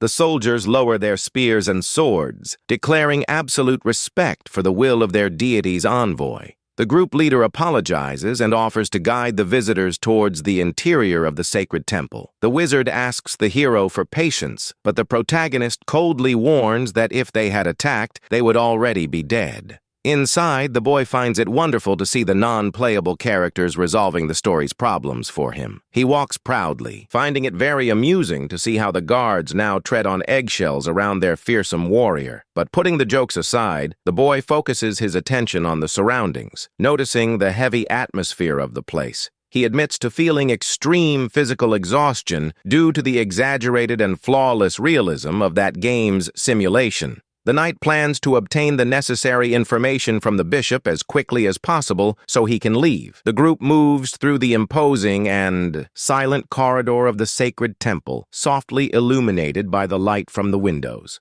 The bishop remarks at the meeting table that the group has heard enough about the case at that point. He calmly suggests that everyone take advantage of the night to rest in the rooms prepared in the temple. The boy realizes that the offer to bring food to the room is just an excuse to keep them locked up and watched. He thinks he's not being too cynical after dealing with that bishop's passive-aggressive attitude the whole time. The hero gets up, tired of pretending, and thinks that maintaining this charade consumes too much of his mental energy. In a completely serious tone of voice, the demon warrior declares to everyone that he simply refuses the offer. He warns that he prefers to sleep on the ground rather than rest in a nest of hypocrites, leaving the bishop paralyzed with fright.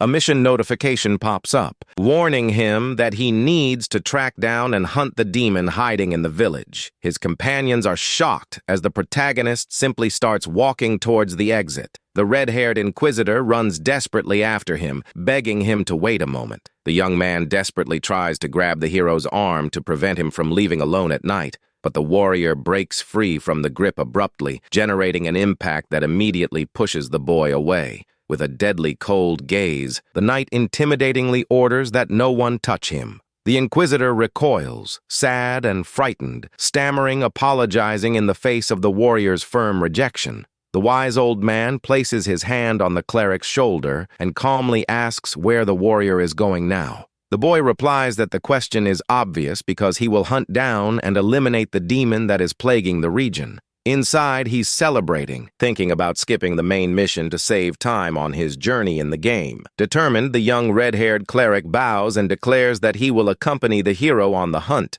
The lion wizard praises the boy's determination, saying that he makes him ashamed of his own hesitation.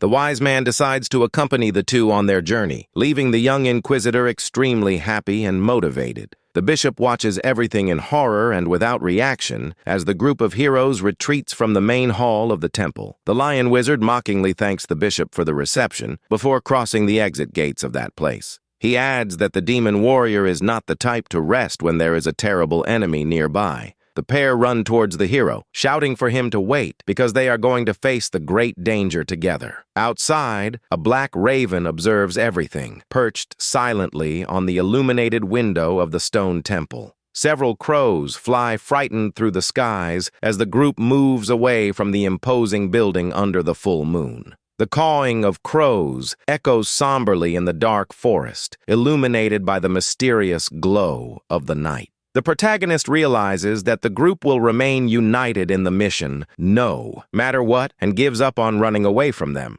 The wizard suggests looking for witnesses to gather clues, but the boy interrupts, saying that's unnecessary. The old man asks if he has already discovered the demon's identity, suspecting that the hero already knows everything. The inquisitor is dazzled and begs to hear the expert opinion of the legendary demon warrior. The young man looks at the boy with a cute, focused expression that strongly resembles an adorable dumpling. The hero almost smiles with pride, but controls himself and says coldly that he finds it hard to believe that that boy is the hero. The cleric shouts angrily, saying that he accepts his weaknesses but demands that he not commit such divine blasphemy. The The protagonist stares at him and questions what kind of evil creature he thinks is lurking in the region. He sighs, seeing how the boy doesn't care about insults but protects the divine will tooth and nail. The boy reveals that the enemy is a draugr, and the other boy immediately agrees, realizing that this explains the whole mystery.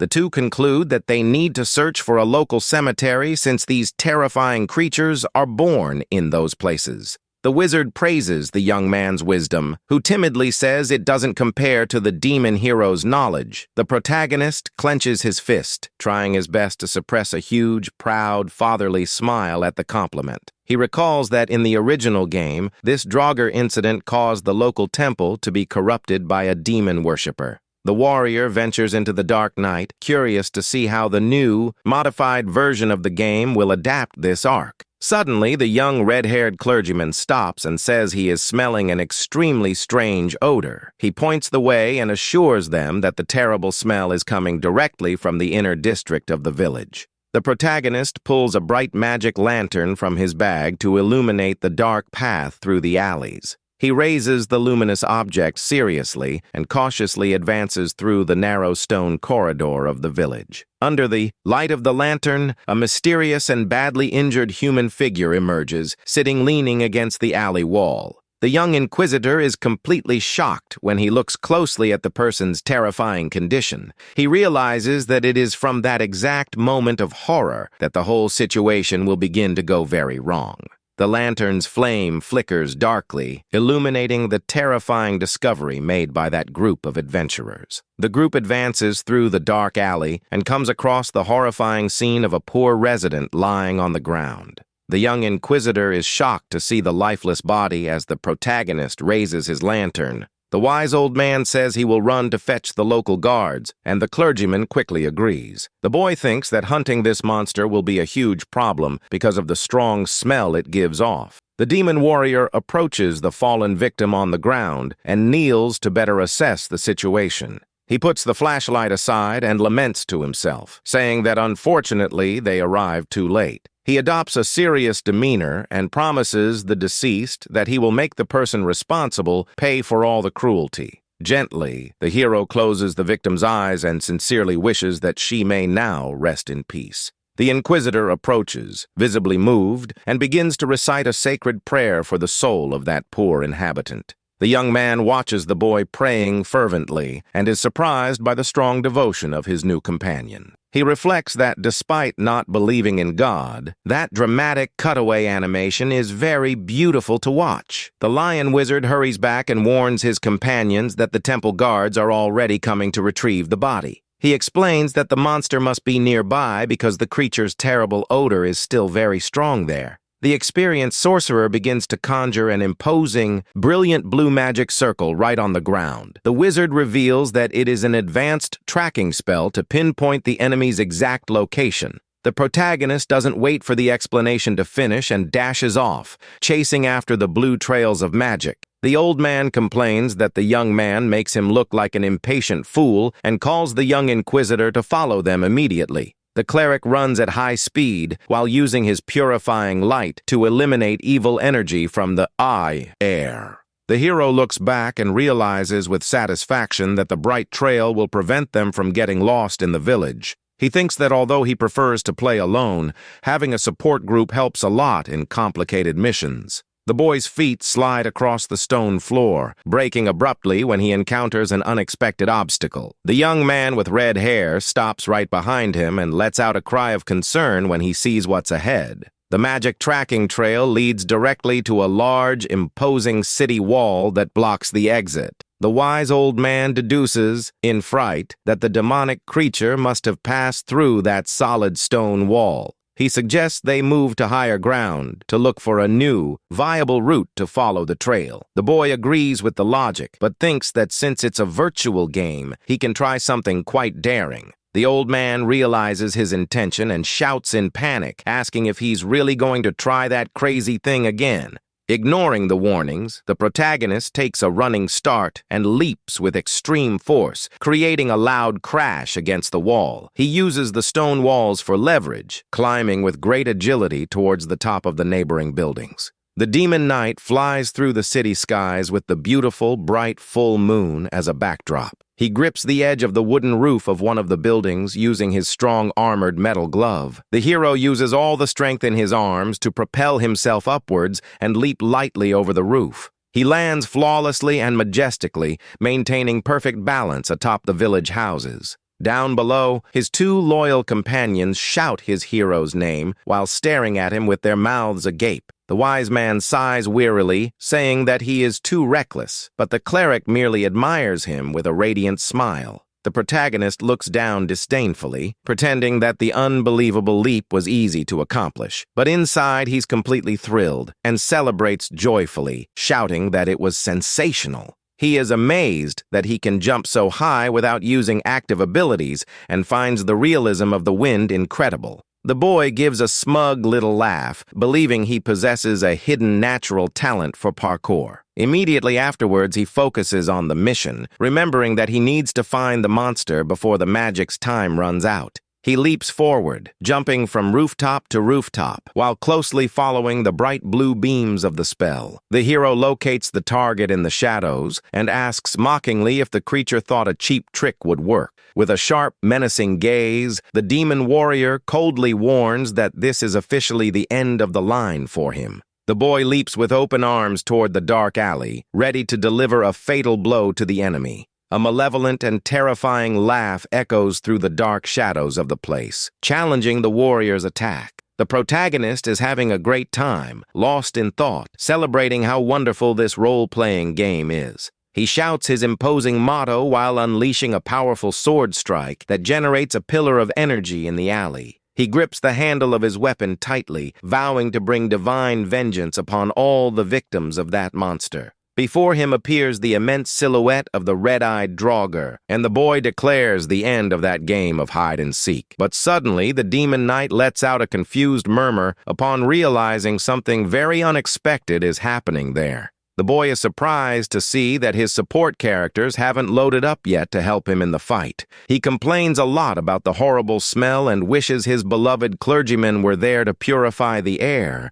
He realizes that seeing all that dark fog in 3 dimensions makes it very difficult to time his attacks. A mysterious, hooded figure slowly approaches from the shadows and calls him by the name Lord Gretchen. The demon warrior stops abruptly upon hearing the name and wonders how he will dispatch that heretic. The hooded man continues walking towards him, claiming to be very happy that he came on his own.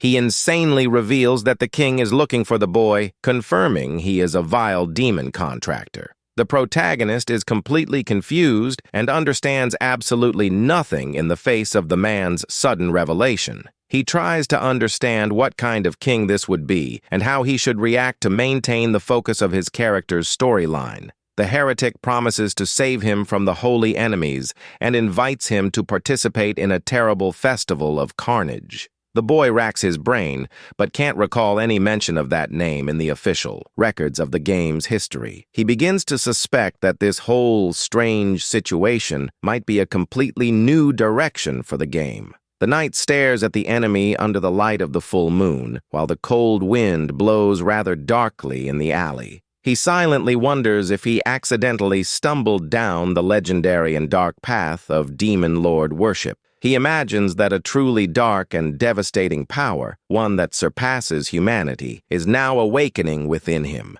A crimson aura consumes his thoughts as he acquires forbidden knowledge and dark secrets. The boy imagines himself screaming at the top of his lungs, while demonic and terrifying horns grow on his head. He visualizes his body free from all human limitations and sporting immense black demon wings on its back. The hero imagines his eye glowing red as he adjusts to the power and his terrifyingly corrupted arm. He concludes his delusion by seeing himself as a true and merciless demon warrior who treads the path of pure darkness. He comes to his senses and thinks that if that's really the story, he'll find it very interesting to play that version later. The boy decides he will test this evil path in another round because, for now, he needs to maintain his heroic focus. Determined, the protagonist grips his sword with both hands and prepares to unleash a powerful physical attack. He activates his special destructive ability, unleashing a massive burst of purple energy that tears through the dark alley. The hero watches the trail of purple dust, wondering if his devastating blow managed to eliminate the target instantly. He becomes frustrated when he sees that the cowardly heretic used the imposing armored Draugr warrior as a human shield. Desperate, the blue-haired man begs the hero for mercy, believing him to be his angry overlord. The protagonist adopts an incredibly cold and menacing expression upon hearing the enemy's plea for mercy. He leaps into the air with his gleaming sword and declares disdainfully that not even in hell will the villain find salvation.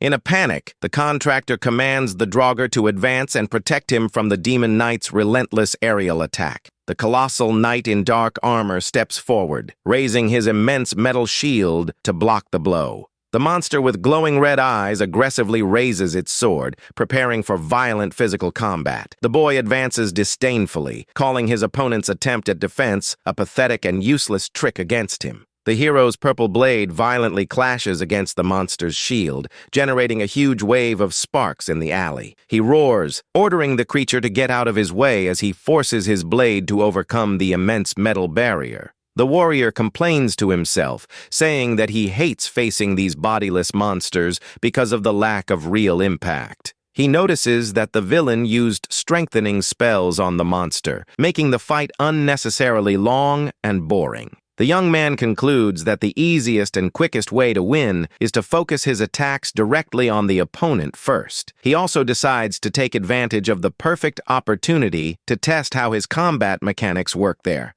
The knight spins his body and unleashes a horizontal strike of purple energy, slicing through the air towards his opponents. He realizes that the devastating effect of his previous skill remained active on his blade for the next attack. He gets excited when he notices that the bonus remained active, even without performing a direct vertical attack on the monster. With a smug smile, the boy activates his destroyer again, unleashing a simply overwhelming purple force. The concentrated purple energy strikes the immense Draugr's shield, causing a powerful detonation that shakes everything. An explosion of red and purple flames completely consumes the body of the armored monster in the middle of the narrow alley. The Draugr is completely pulverized, and the system notifies that the first part of the hunting mission was completed today. The protagonist coldly lowers his sword, commenting disdainfully that the troublesome obstacle has finally vanished. He points the blade directly at the trembling villain on the ground and warns that the time has come for the worm's judgment. Crying in panic, the young man with blue hair swore he never meant to interfere in the business of the Mabel Merchant Guild.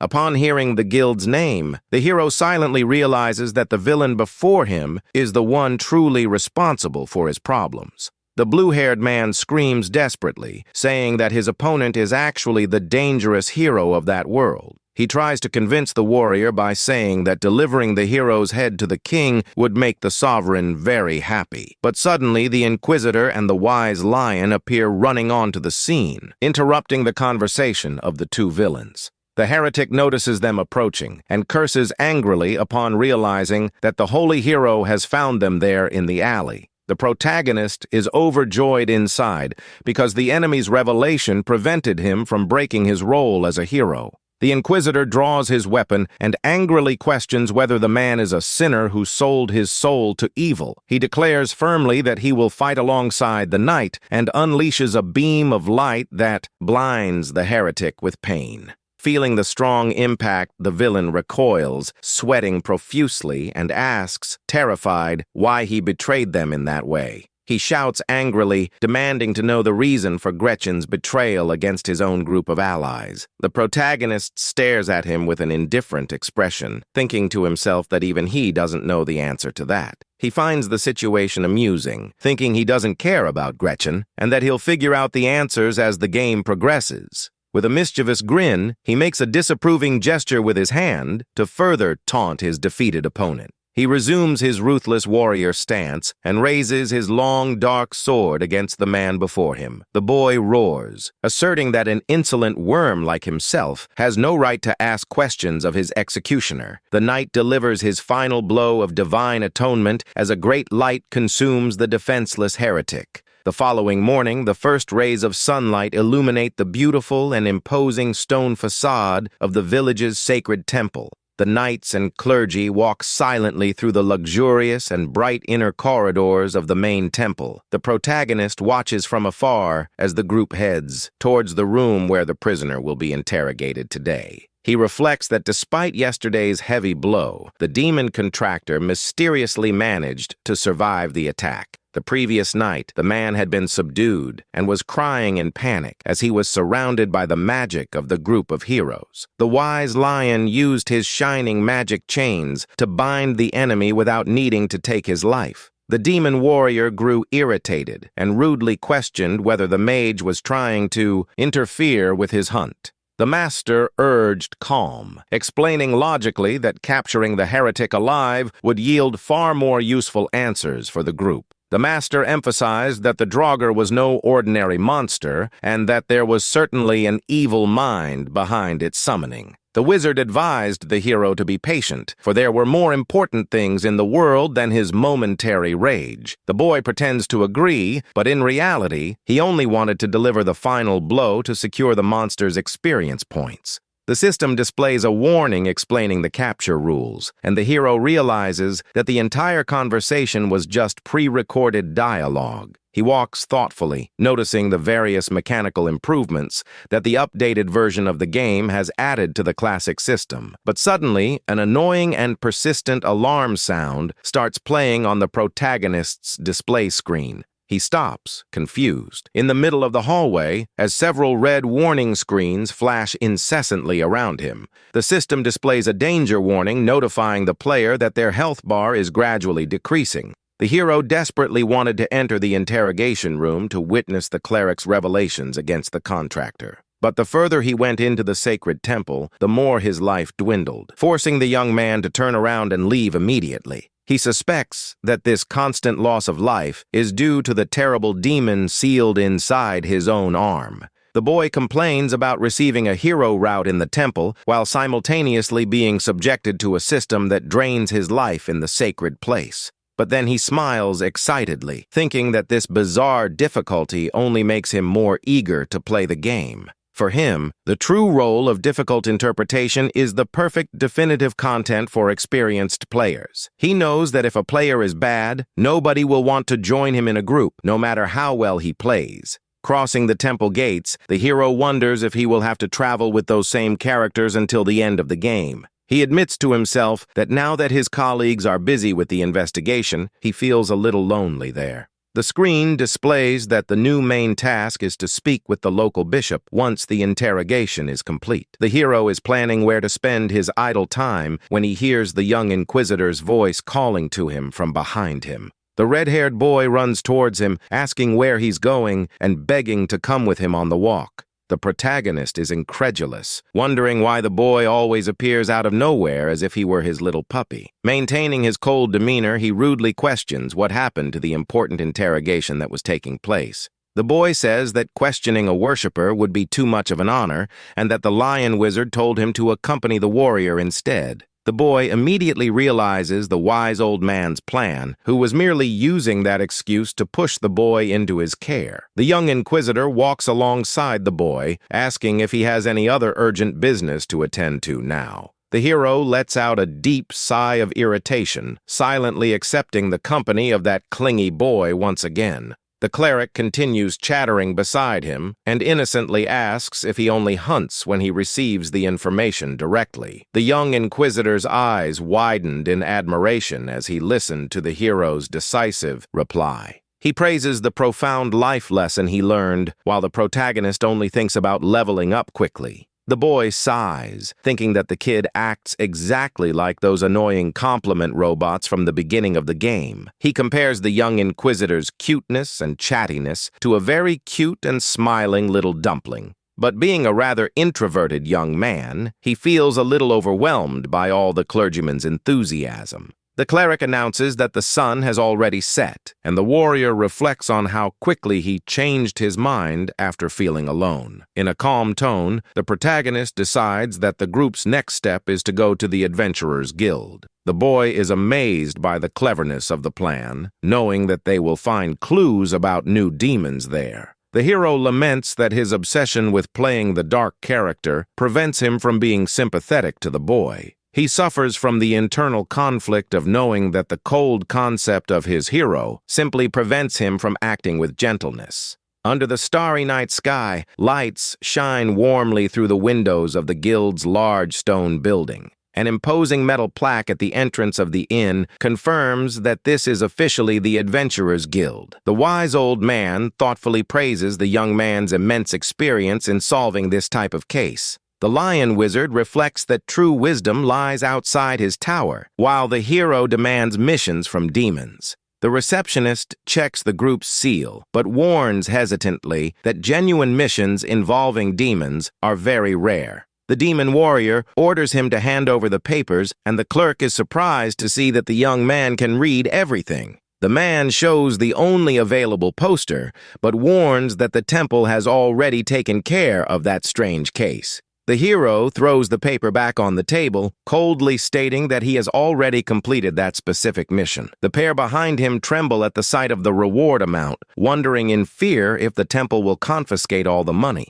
The experienced lion wizard asks the receptionist if there have been any reports of people disappearing or acting violently recently. He says that even simple rumors will do, and the Inquisitor quickly presents the official hero insignia of the group. The confused attendant explains that to get rumors they would need to search the city's information guild, but he soon freezes in astonishment as he examines the seals and realizes he is standing before an Inquisitor and the sage of the tower. The young man bows in utter respect, promising to search his memory for every minute detail to help the VIP group. The protagonist feels sorry for the poor employee who was on the night shift and ended up receiving such illustrious visitors. The man adjusts his glasses thoughtfully and begins to recount some strange little facts he has heard recently. He reveals that adventurers comment that the number of petty thefts on the streets has decreased drastically in the village. The attendant adds that there are also far fewer beggars around and that he suspected some kind of disease in the ghettos.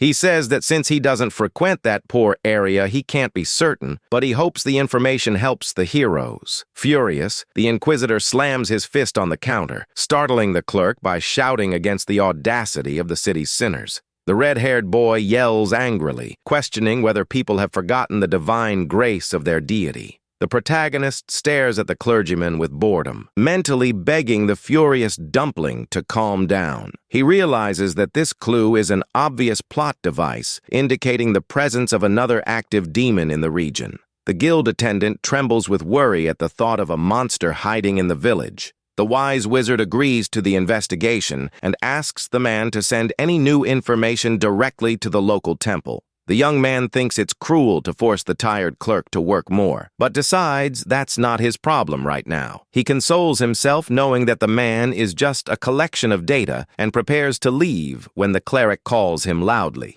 The demon warrior turns his back and sharply warns that their final destination will now be the ghetto district. The wise old man agrees and invites the young cleric to accompany him to the place where the beggars usually gather. The red-haired cleric is filled with determination, knowing he still has much to learn from the great hero. The boy shouts, urging himself to accompany the warrior as he runs after him down the guild's imposing stone corridor. The boy walks thoughtfully, remembering that the life-draining effect in the sacred temple was certainly a clue from the game. He foresees that some future misunderstanding will occur and force him into all-out war against the temple itself. He imagines the young cleric screaming in fury and attacking him with all his holy power in the midst of the future battle. The hero cries inwardly and becomes deeply saddened in anticipation, imagining the cute boy acting as his mortal enemy. He knows the fight scene would be incredible and fun, but he scolds himself when he remembers that none of that has happened yet.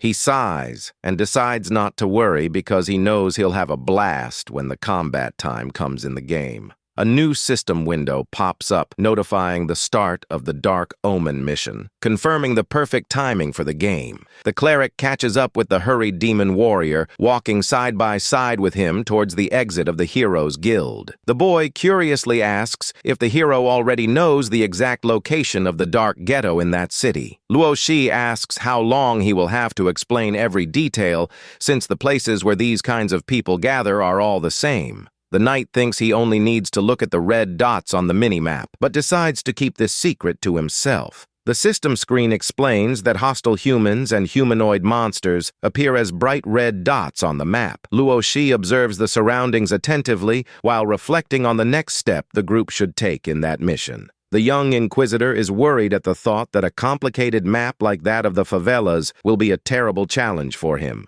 A shadow is cast on the ground as the group advances toward the uncertain danger that awaits them in the impoverished district. Upon arriving at their final destination, Luo Shi is completely shocked by the words he has just heard from the local resident. Inside a dark room, an obese and sweaty man trembles with fear before the sacred weapon pointed in his direction. The Inquisitor authoritatively demands that the man swear before God and tell only the absolute truth about what he knows. The boy angrily asks if the man is absolutely certain that the temple members took the people away. Moments earlier, the group had been walking through the narrow streets of the favela, following the luminous indicators on the magic map. The three adventurers explore the dark alleys under the watchful gaze of mysterious figures hidden in the shadows. The wise lion comments on the heavy atmosphere of the place, while Luo Shi notes that the map is infested with monsters. Suddenly, a young man bumps forcefully into the demon knight, who merely lets out a surprised grunt at the impact. The boy quickly apologizes and runs off, trying to disappear into the darkness of the alley. A young pickpocket's face turns horrified as she realizes she's made a terrible mistake in choosing her target.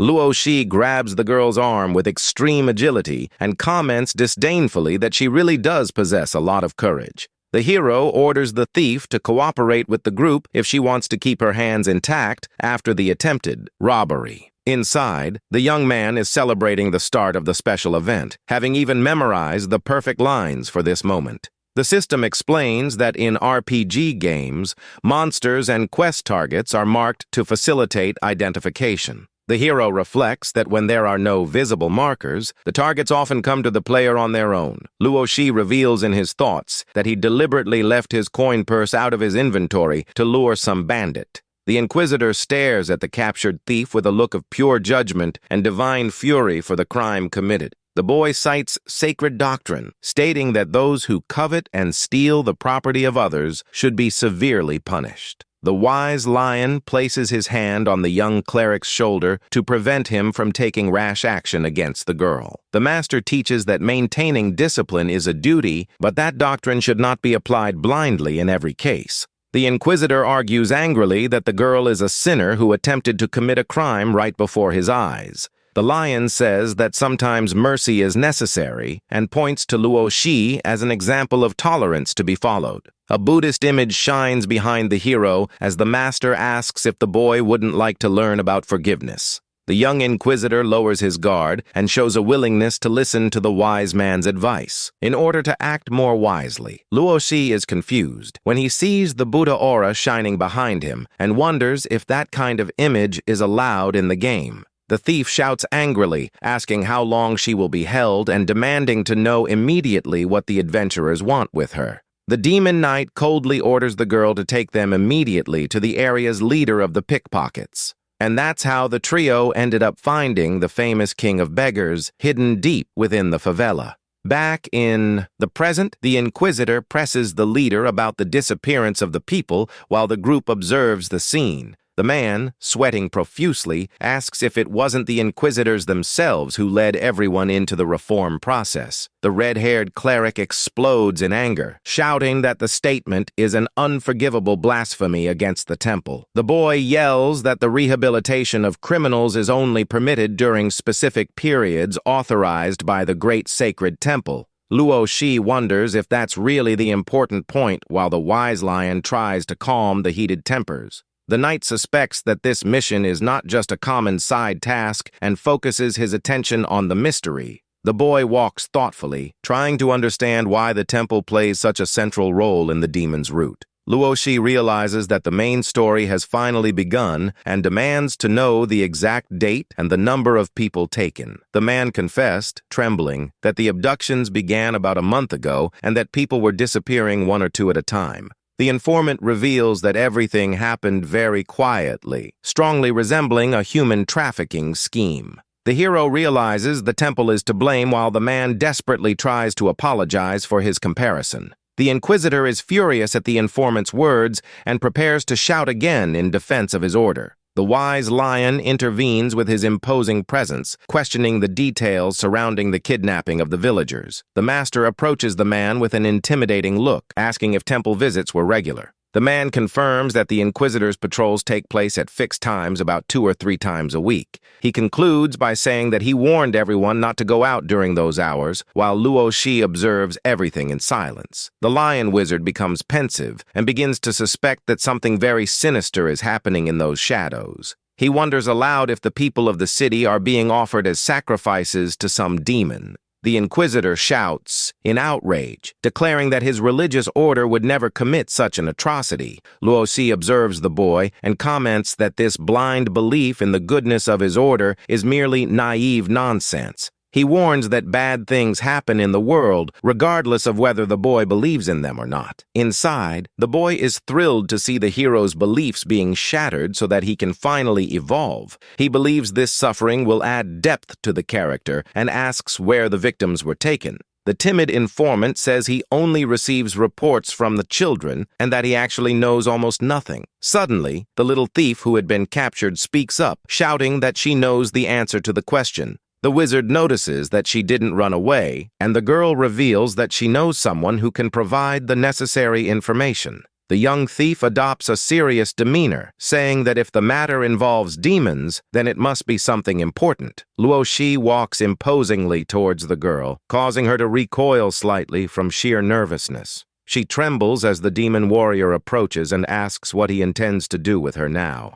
The boy is completely smitten with this type of character, but maintains a totally icy facial expression. The knight simply orders her to guide them along the path while the girl stares at him with a determined look. Crows fly over a destroyed part of the city where pools of blood macabrely decorate the stone floor. Wild dogs devour scraps of food in the shadows as the group advances through the dangerous alleys of the favela. The girl leads the way, with the Inquisitor and the wise lion close behind, observing everything very cautiously. She warns the adventurers that from that point on they are entering truly lawless territory. The young woman warns that to get answers, they shouldn't draw their weapons because the atmosphere there is tense. She looks at the Inquisitor and says that the locals hate anyone who comes from the sacred temple. The cleric grumbles that he doesn't want to associate with thieves, but the wizard interrupts him, asking him to remain calm. The thief shouts angrily, telling the boy not to do anything foolish and assures him that she's only helping because he's important.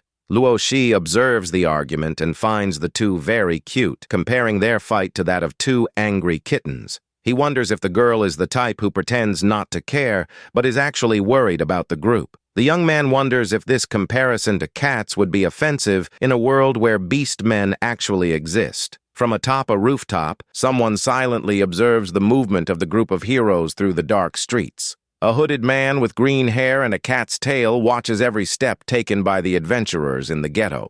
A red screen on the system suddenly appears, warning that hostile targets have been detected within 20 meters. Without wasting any time, Luo Shi draws his gleaming sword, which emits a bright blue light in the darkness of the alley. The young thief panics and asks what he's doing since she asked them not to draw weapons there. The hero looks up with a deadly gaze and warns that if she doesn't want him to use his sword now, he concludes the sentence by ordering the enemy hiding on the roof to put away their own weapon first to avoid the worst. The beast man grins sarcastically atop the building, commenting that the demon warrior is quite fast. The mysterious observer leaps from the roof with agility, making a slight impact as he lands on the stone floor. He calmly stands up, revealing his true appearance as the wind blows his white cloak into the middle of the alley. The stranger notices the two-toned hair and the gauntlet on the arm, confirming the knight's identity. He notices the eye patch on the right side and states with conviction that there is no mistaking that legendary warrior. The beast man gives an ironic greeting, calling Luo Shi a demon night lord in the middle of the deserted street. The Inquisitor is shocked and asks if that strange fellow is some kind of acquaintance of the demon hero. Luo Shi views the new character with suspicion, trying to understand who this green-eyed figure could be. He wonders if this is part of the official history because he doesn't remember any character being as abusive as this one. The boy says he only knows the man's reputation and realizes the game is creating a new plot situation. Disdainfully, he asks if the stranger wants a pat on the back just for having recognized his face. The beast man laughs and replies that he was about to ask the group of heroes the exact same question. He stares intently at Luo Shi and questions what could have brought such famous warriors to that impoverished place. The stranger provokes him by asking if he's going to help the temple dogs kidnap even more people from the favela. The thief intervenes, shouting that the heroes are there precisely to investigate the kidnappings that are taking place. The hero is confused because he had previously thought of cats, and now a real cat man appears before him. The girl nervously explains that the group's mission may be related to the presence of demons in the region. The cat man is surprised and asks if the demons really took the children. He begins to reflect on the terrible meaning behind that information. Luo Shi claims that they still don't know anything and that they came precisely to seek the truth. The lioness explains that they are outsiders investigating possible corruption within the temple. She asks for the stranger's cooperation to prevent more victims from falling victim to evil. The group's footsteps echo across the stone floor as tension rises in the dark alley. The green-haired man observes the heroes with a serious and quite analytical gaze. He snaps his fingers, signaling to someone hiding in the nearby shadows.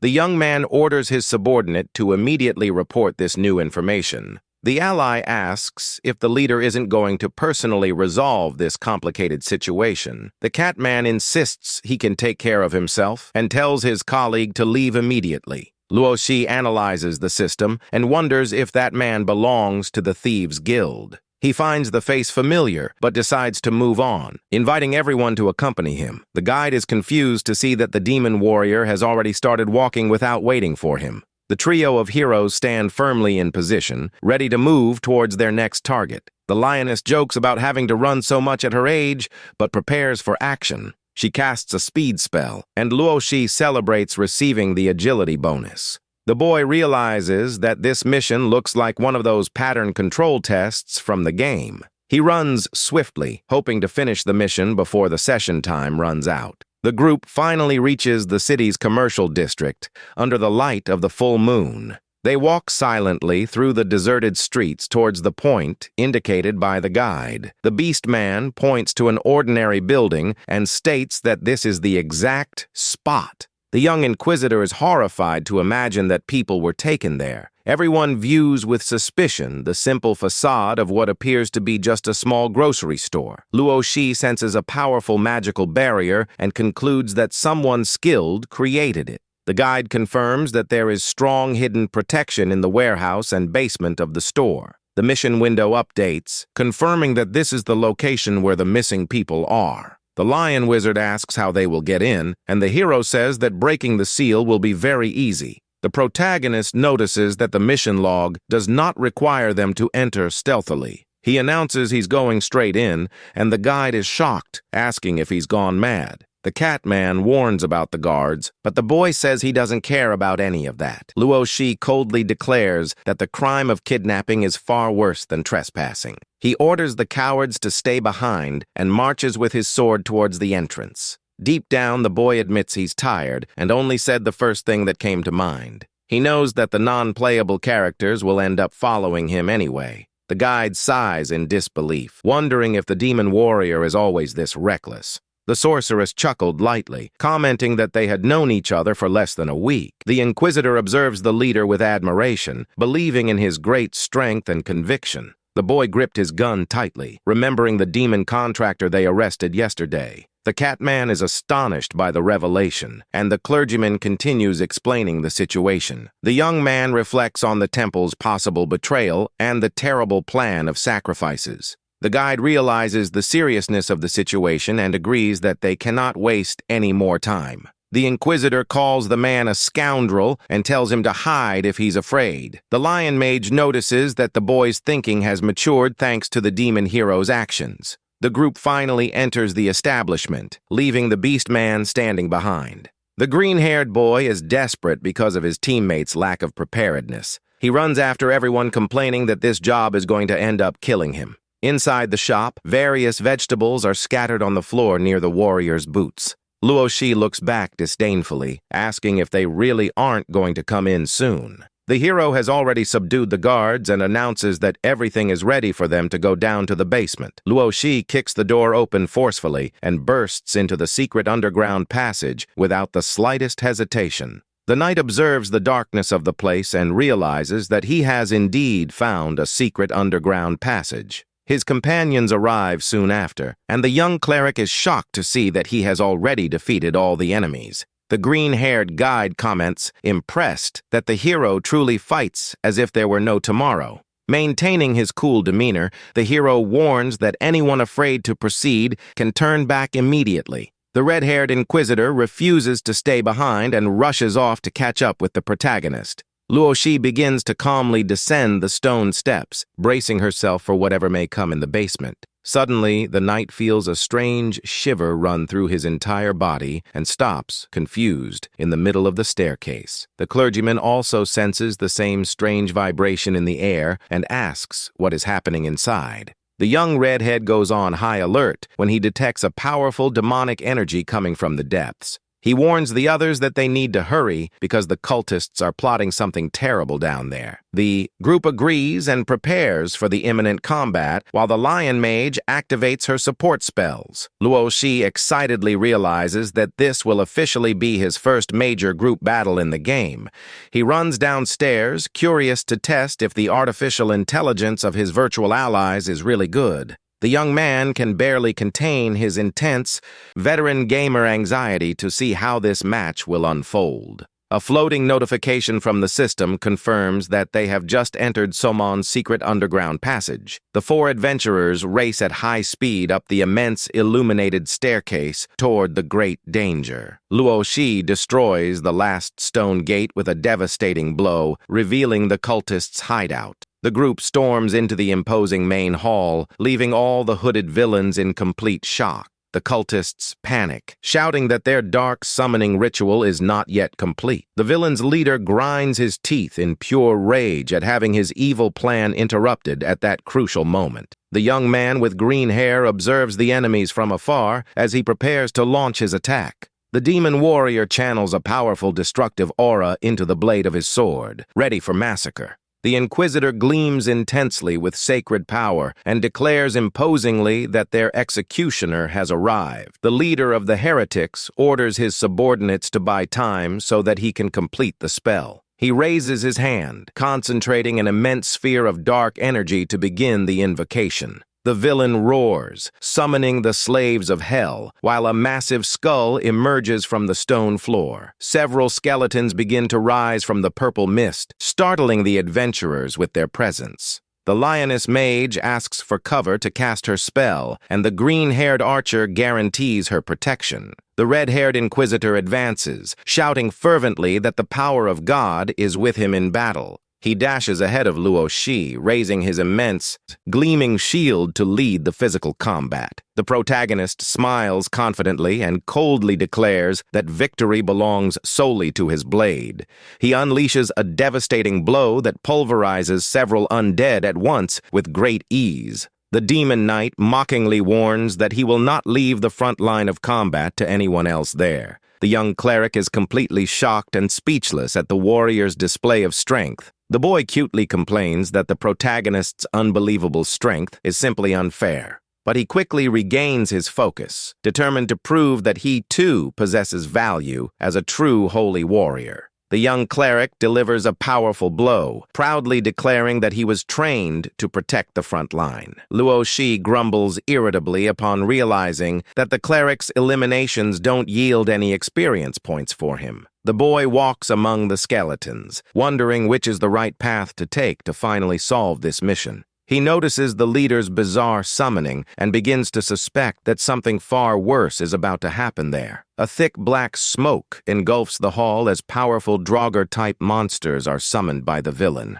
The heretical leader roars with hatred at the traitor, vowing to make him pay dearly for his terrible betrayal. The villain points to the demon knight and orders him to be offered as the first sacrifice of darkness. An immense burst of dark and chaotic energy is launched directly towards the protagonist in the middle of the hall. His companions are thrown into complete panic as they watch the fearsome dark attack advance toward the warrior. The young redhead's eyes widened in complete panic at the possibility of losing his ally.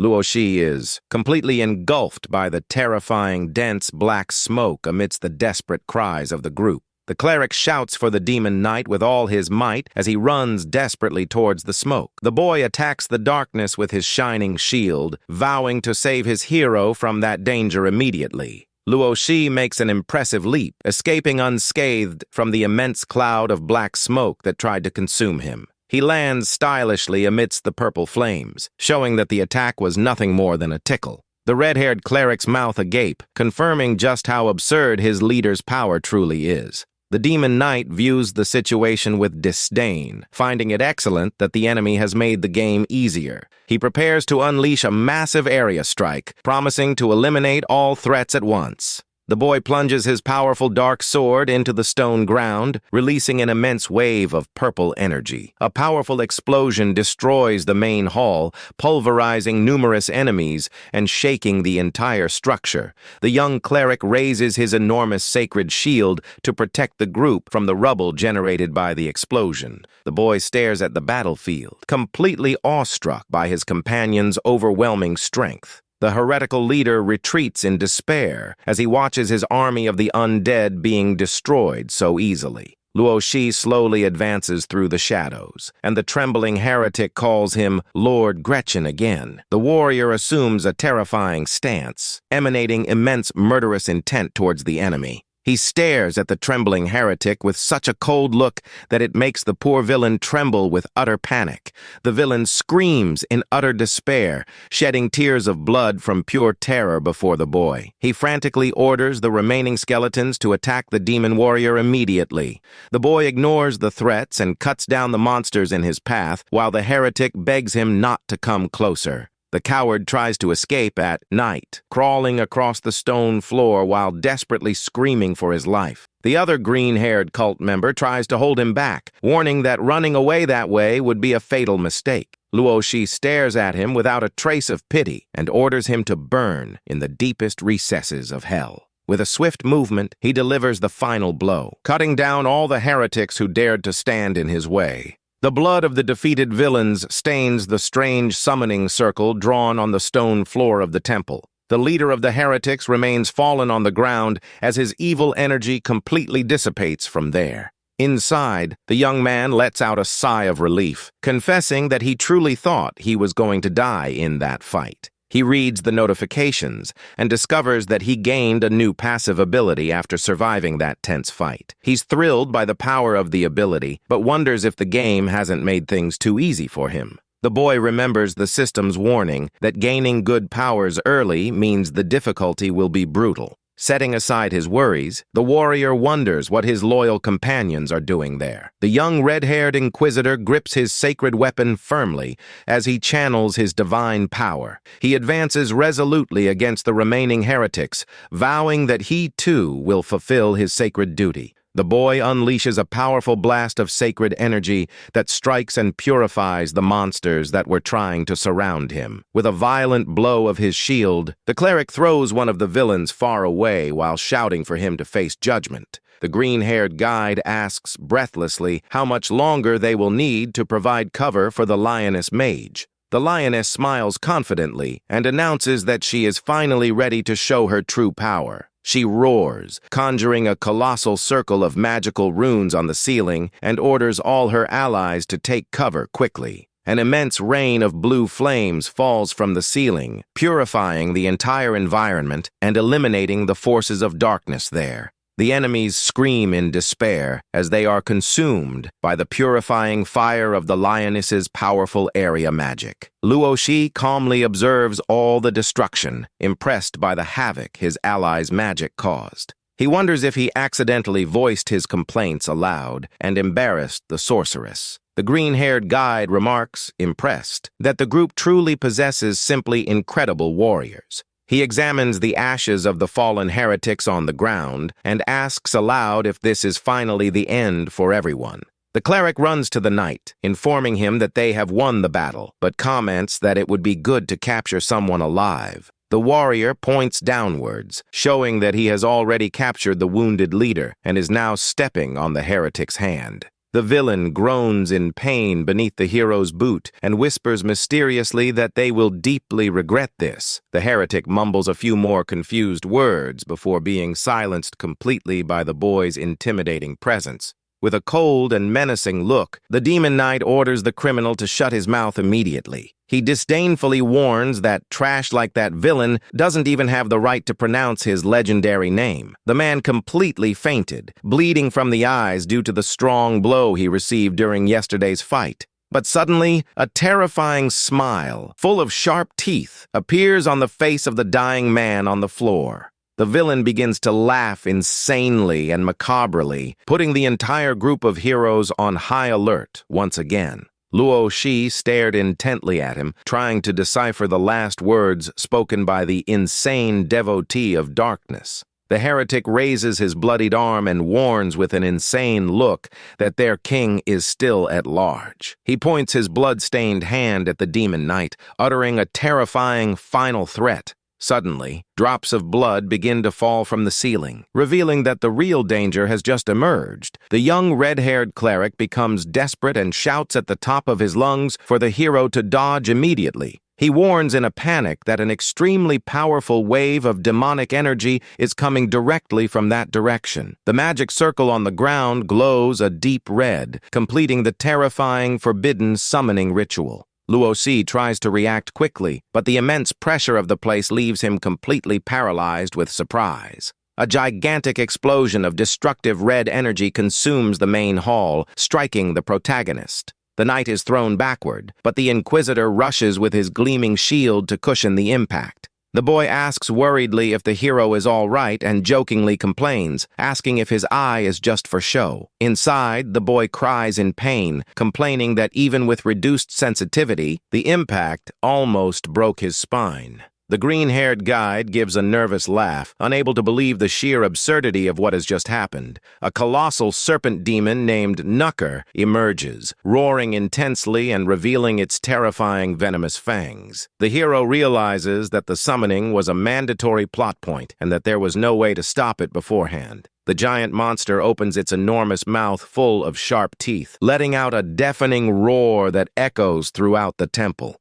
The colossal creature advances at high speed, ready to crush the adventurers with a single, deadly blow. The heroic Inquisitor steps forward, raising his sacred shield and ordering the group to take cover behind him. Everyone positions themselves behind the boy as he calls upon divine protection to stop the monster's attack. He cries out with all his faith, imploring divine strength not to falter before that terrible force of evil. The enormous golden shield blocks the giant serpent's violent attack, generating a great explosion of sacred light. The cleric roars with pure determination, gathering every ounce of his energy to withstand the monster's devastating impact. The brilliant barrier of golden light expands, repelling the demon's terrible physical attack with great skill. Luo Shi is shocked and silently praises the simply absurd resilience of that boy's tank class. But being a legitimate instigator of harm, he wonders, confused, why the boy didn't simply choose to dodge.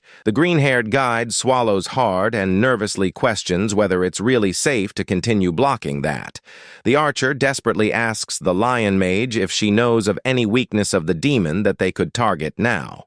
Luo Shi interrupts the conversation confidently, stating that since the cleric did a great job tanking, it's his turn now. He leaps towards the monster, declaring that the time has come for the damage dealers to do their part in the fight. The warrior focuses all his destructive energy on the blade of his sword, aiming directly at the demon's head. The lion mage screams desperately, confirming to the hero that the creature's weak point is indeed its head. He unleashes a devastating diagonal slash, soaring high above his opponent's colossal, scaly structure. The hero's purple blade cuts through the air with incredible speed, gleaming intensely in the darkness of the hall. The powerful attack slices the colossal monster in half, splitting the creature's body with a single, devastating blow.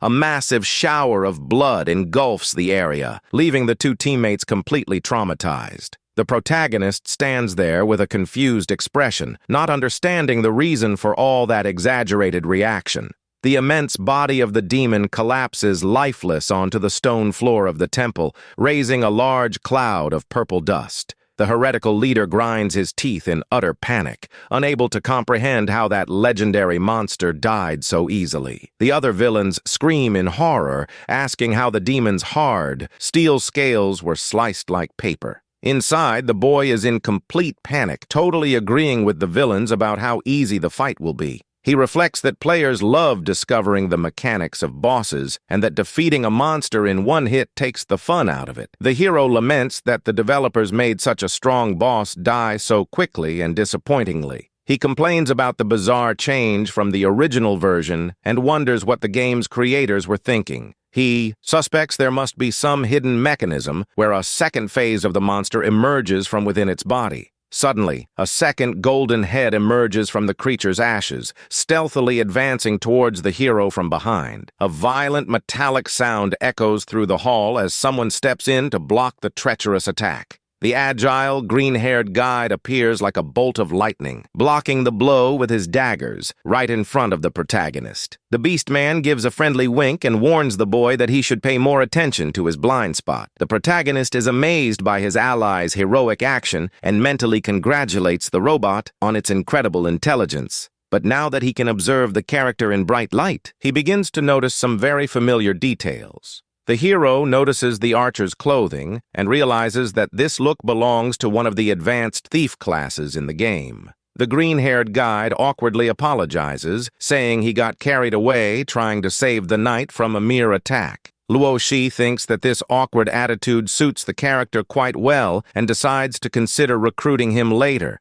But before that, the boy realizes he needs to finish off the demon, which continues to struggle even without its head. The knight points out that although common sense suggests the head is the creature's weak point, it possesses a hidden secret. The monster's true weak point is a single inverted scale located on its chest. This inverted scale is well known in Eastern dragon mythology as being their Achilles' heel. The warrior advances swiftly, remembering that the weak point only becomes visible after significantly reducing the enemy's health. He faces the headless giant, coldly warning that the creature has insisted on surviving for too long. The boy prepares his final attack, knowing that a single, precise strike to the scale will be enough to end the fight once and for all. He laments not having points for a piercing skill, but activates his crushing technique anyway. An immense and violent sphere of pure dark energy concentrates at the tip of its blade, tearing through the air of the hall. The protagonist delivers a devastating vertical slash that strikes the demon squarely in the chest with full force.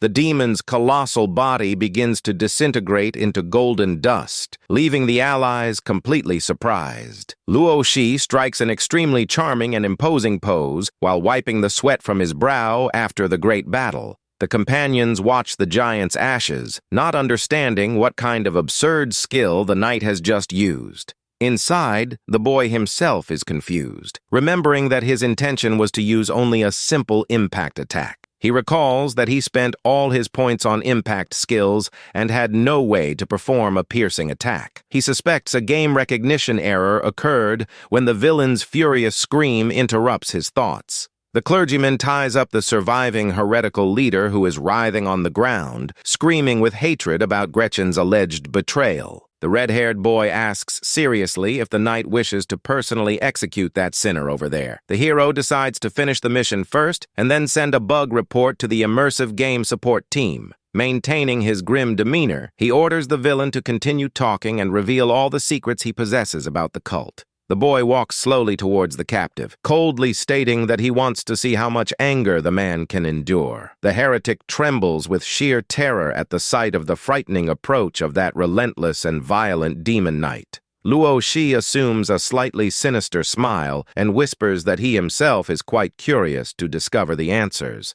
The lioness steps into the path and asks seriously if the hero plans to cause more trouble than necessary. She asks him to be quick and clean in the execution, since they need to take the crime scene evidence back to the temple. The sorceress hurries the boy along, commenting mockingly that heretical chatterbox has already said far more than he should. The protagonist faces his ally in silence, maintaining his usual mysterious and indecipherable expression under the light. With a swift and precise movement, he silences the villain once and for all, ensuring the heretic's eternal silence. The demon knight drives straight past, ordering the execution of the other accomplices so that the souls of the victims can rest. The young, green-haired guide approaches with a hesitant look, trying to get the attention of the group of heroes. He swallows hard and asks quite politely if he could ask a big favor of the strong warriors. The cat-eared thief asks them to keep at least one heretic alive so they can take him back. He sadly reveals that among the victims sacrificed in that dark temple are many of his friends and family. The young man confesses that he wants to give a chance at justice and a decent farewell to all the survivors of the ghetto. The red-haired inquisitor shows empathy, but warns that the sacred laws of the temple forbid personal revenge. The clergyman suggests holding a memorial ceremony at the temple, but the guide responds ironically about the hypocrisy of the place. The inquisitor defends himself furiously, claiming that the traitors who worshipped demons were merely a corrupt minority there. The young man assures that the great temple will conduct a thorough investigation and treat the souls of the dead with the utmost respect. The green-haired boy grins mockingly, asking if the dead will be buried alongside the heretics. He accuses the clergyman of using people's deaths as a cheap excuse to confiscate the few possessions the poor had. The thief clenched his teeth in utter rage, sensing that arguing with that stubborn religious man would lead nowhere. Suddenly, a powerful kick strikes the last heretic on the ground, abruptly interrupting the boys' heated fight.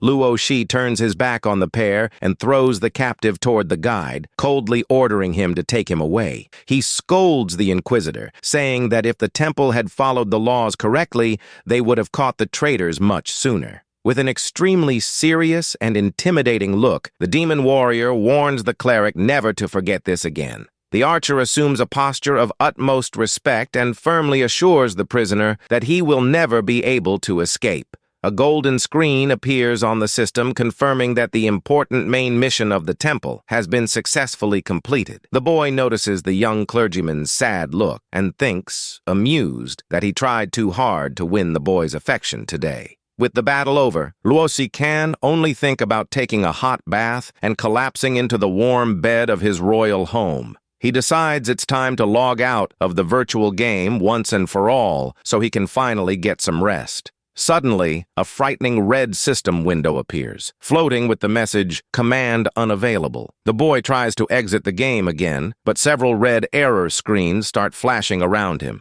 He completely panics, unable to understand the real reason for that critical failure in his immersion system. The knight desperately shouts for the command to leave while the cleric watches him with a curious look. A gigantic stack of error messages appears on Luo Shi's screen, confirming that he is completely stuck there. He is incredulous, questioning how a modern virtual reality game could have such an absurd bug.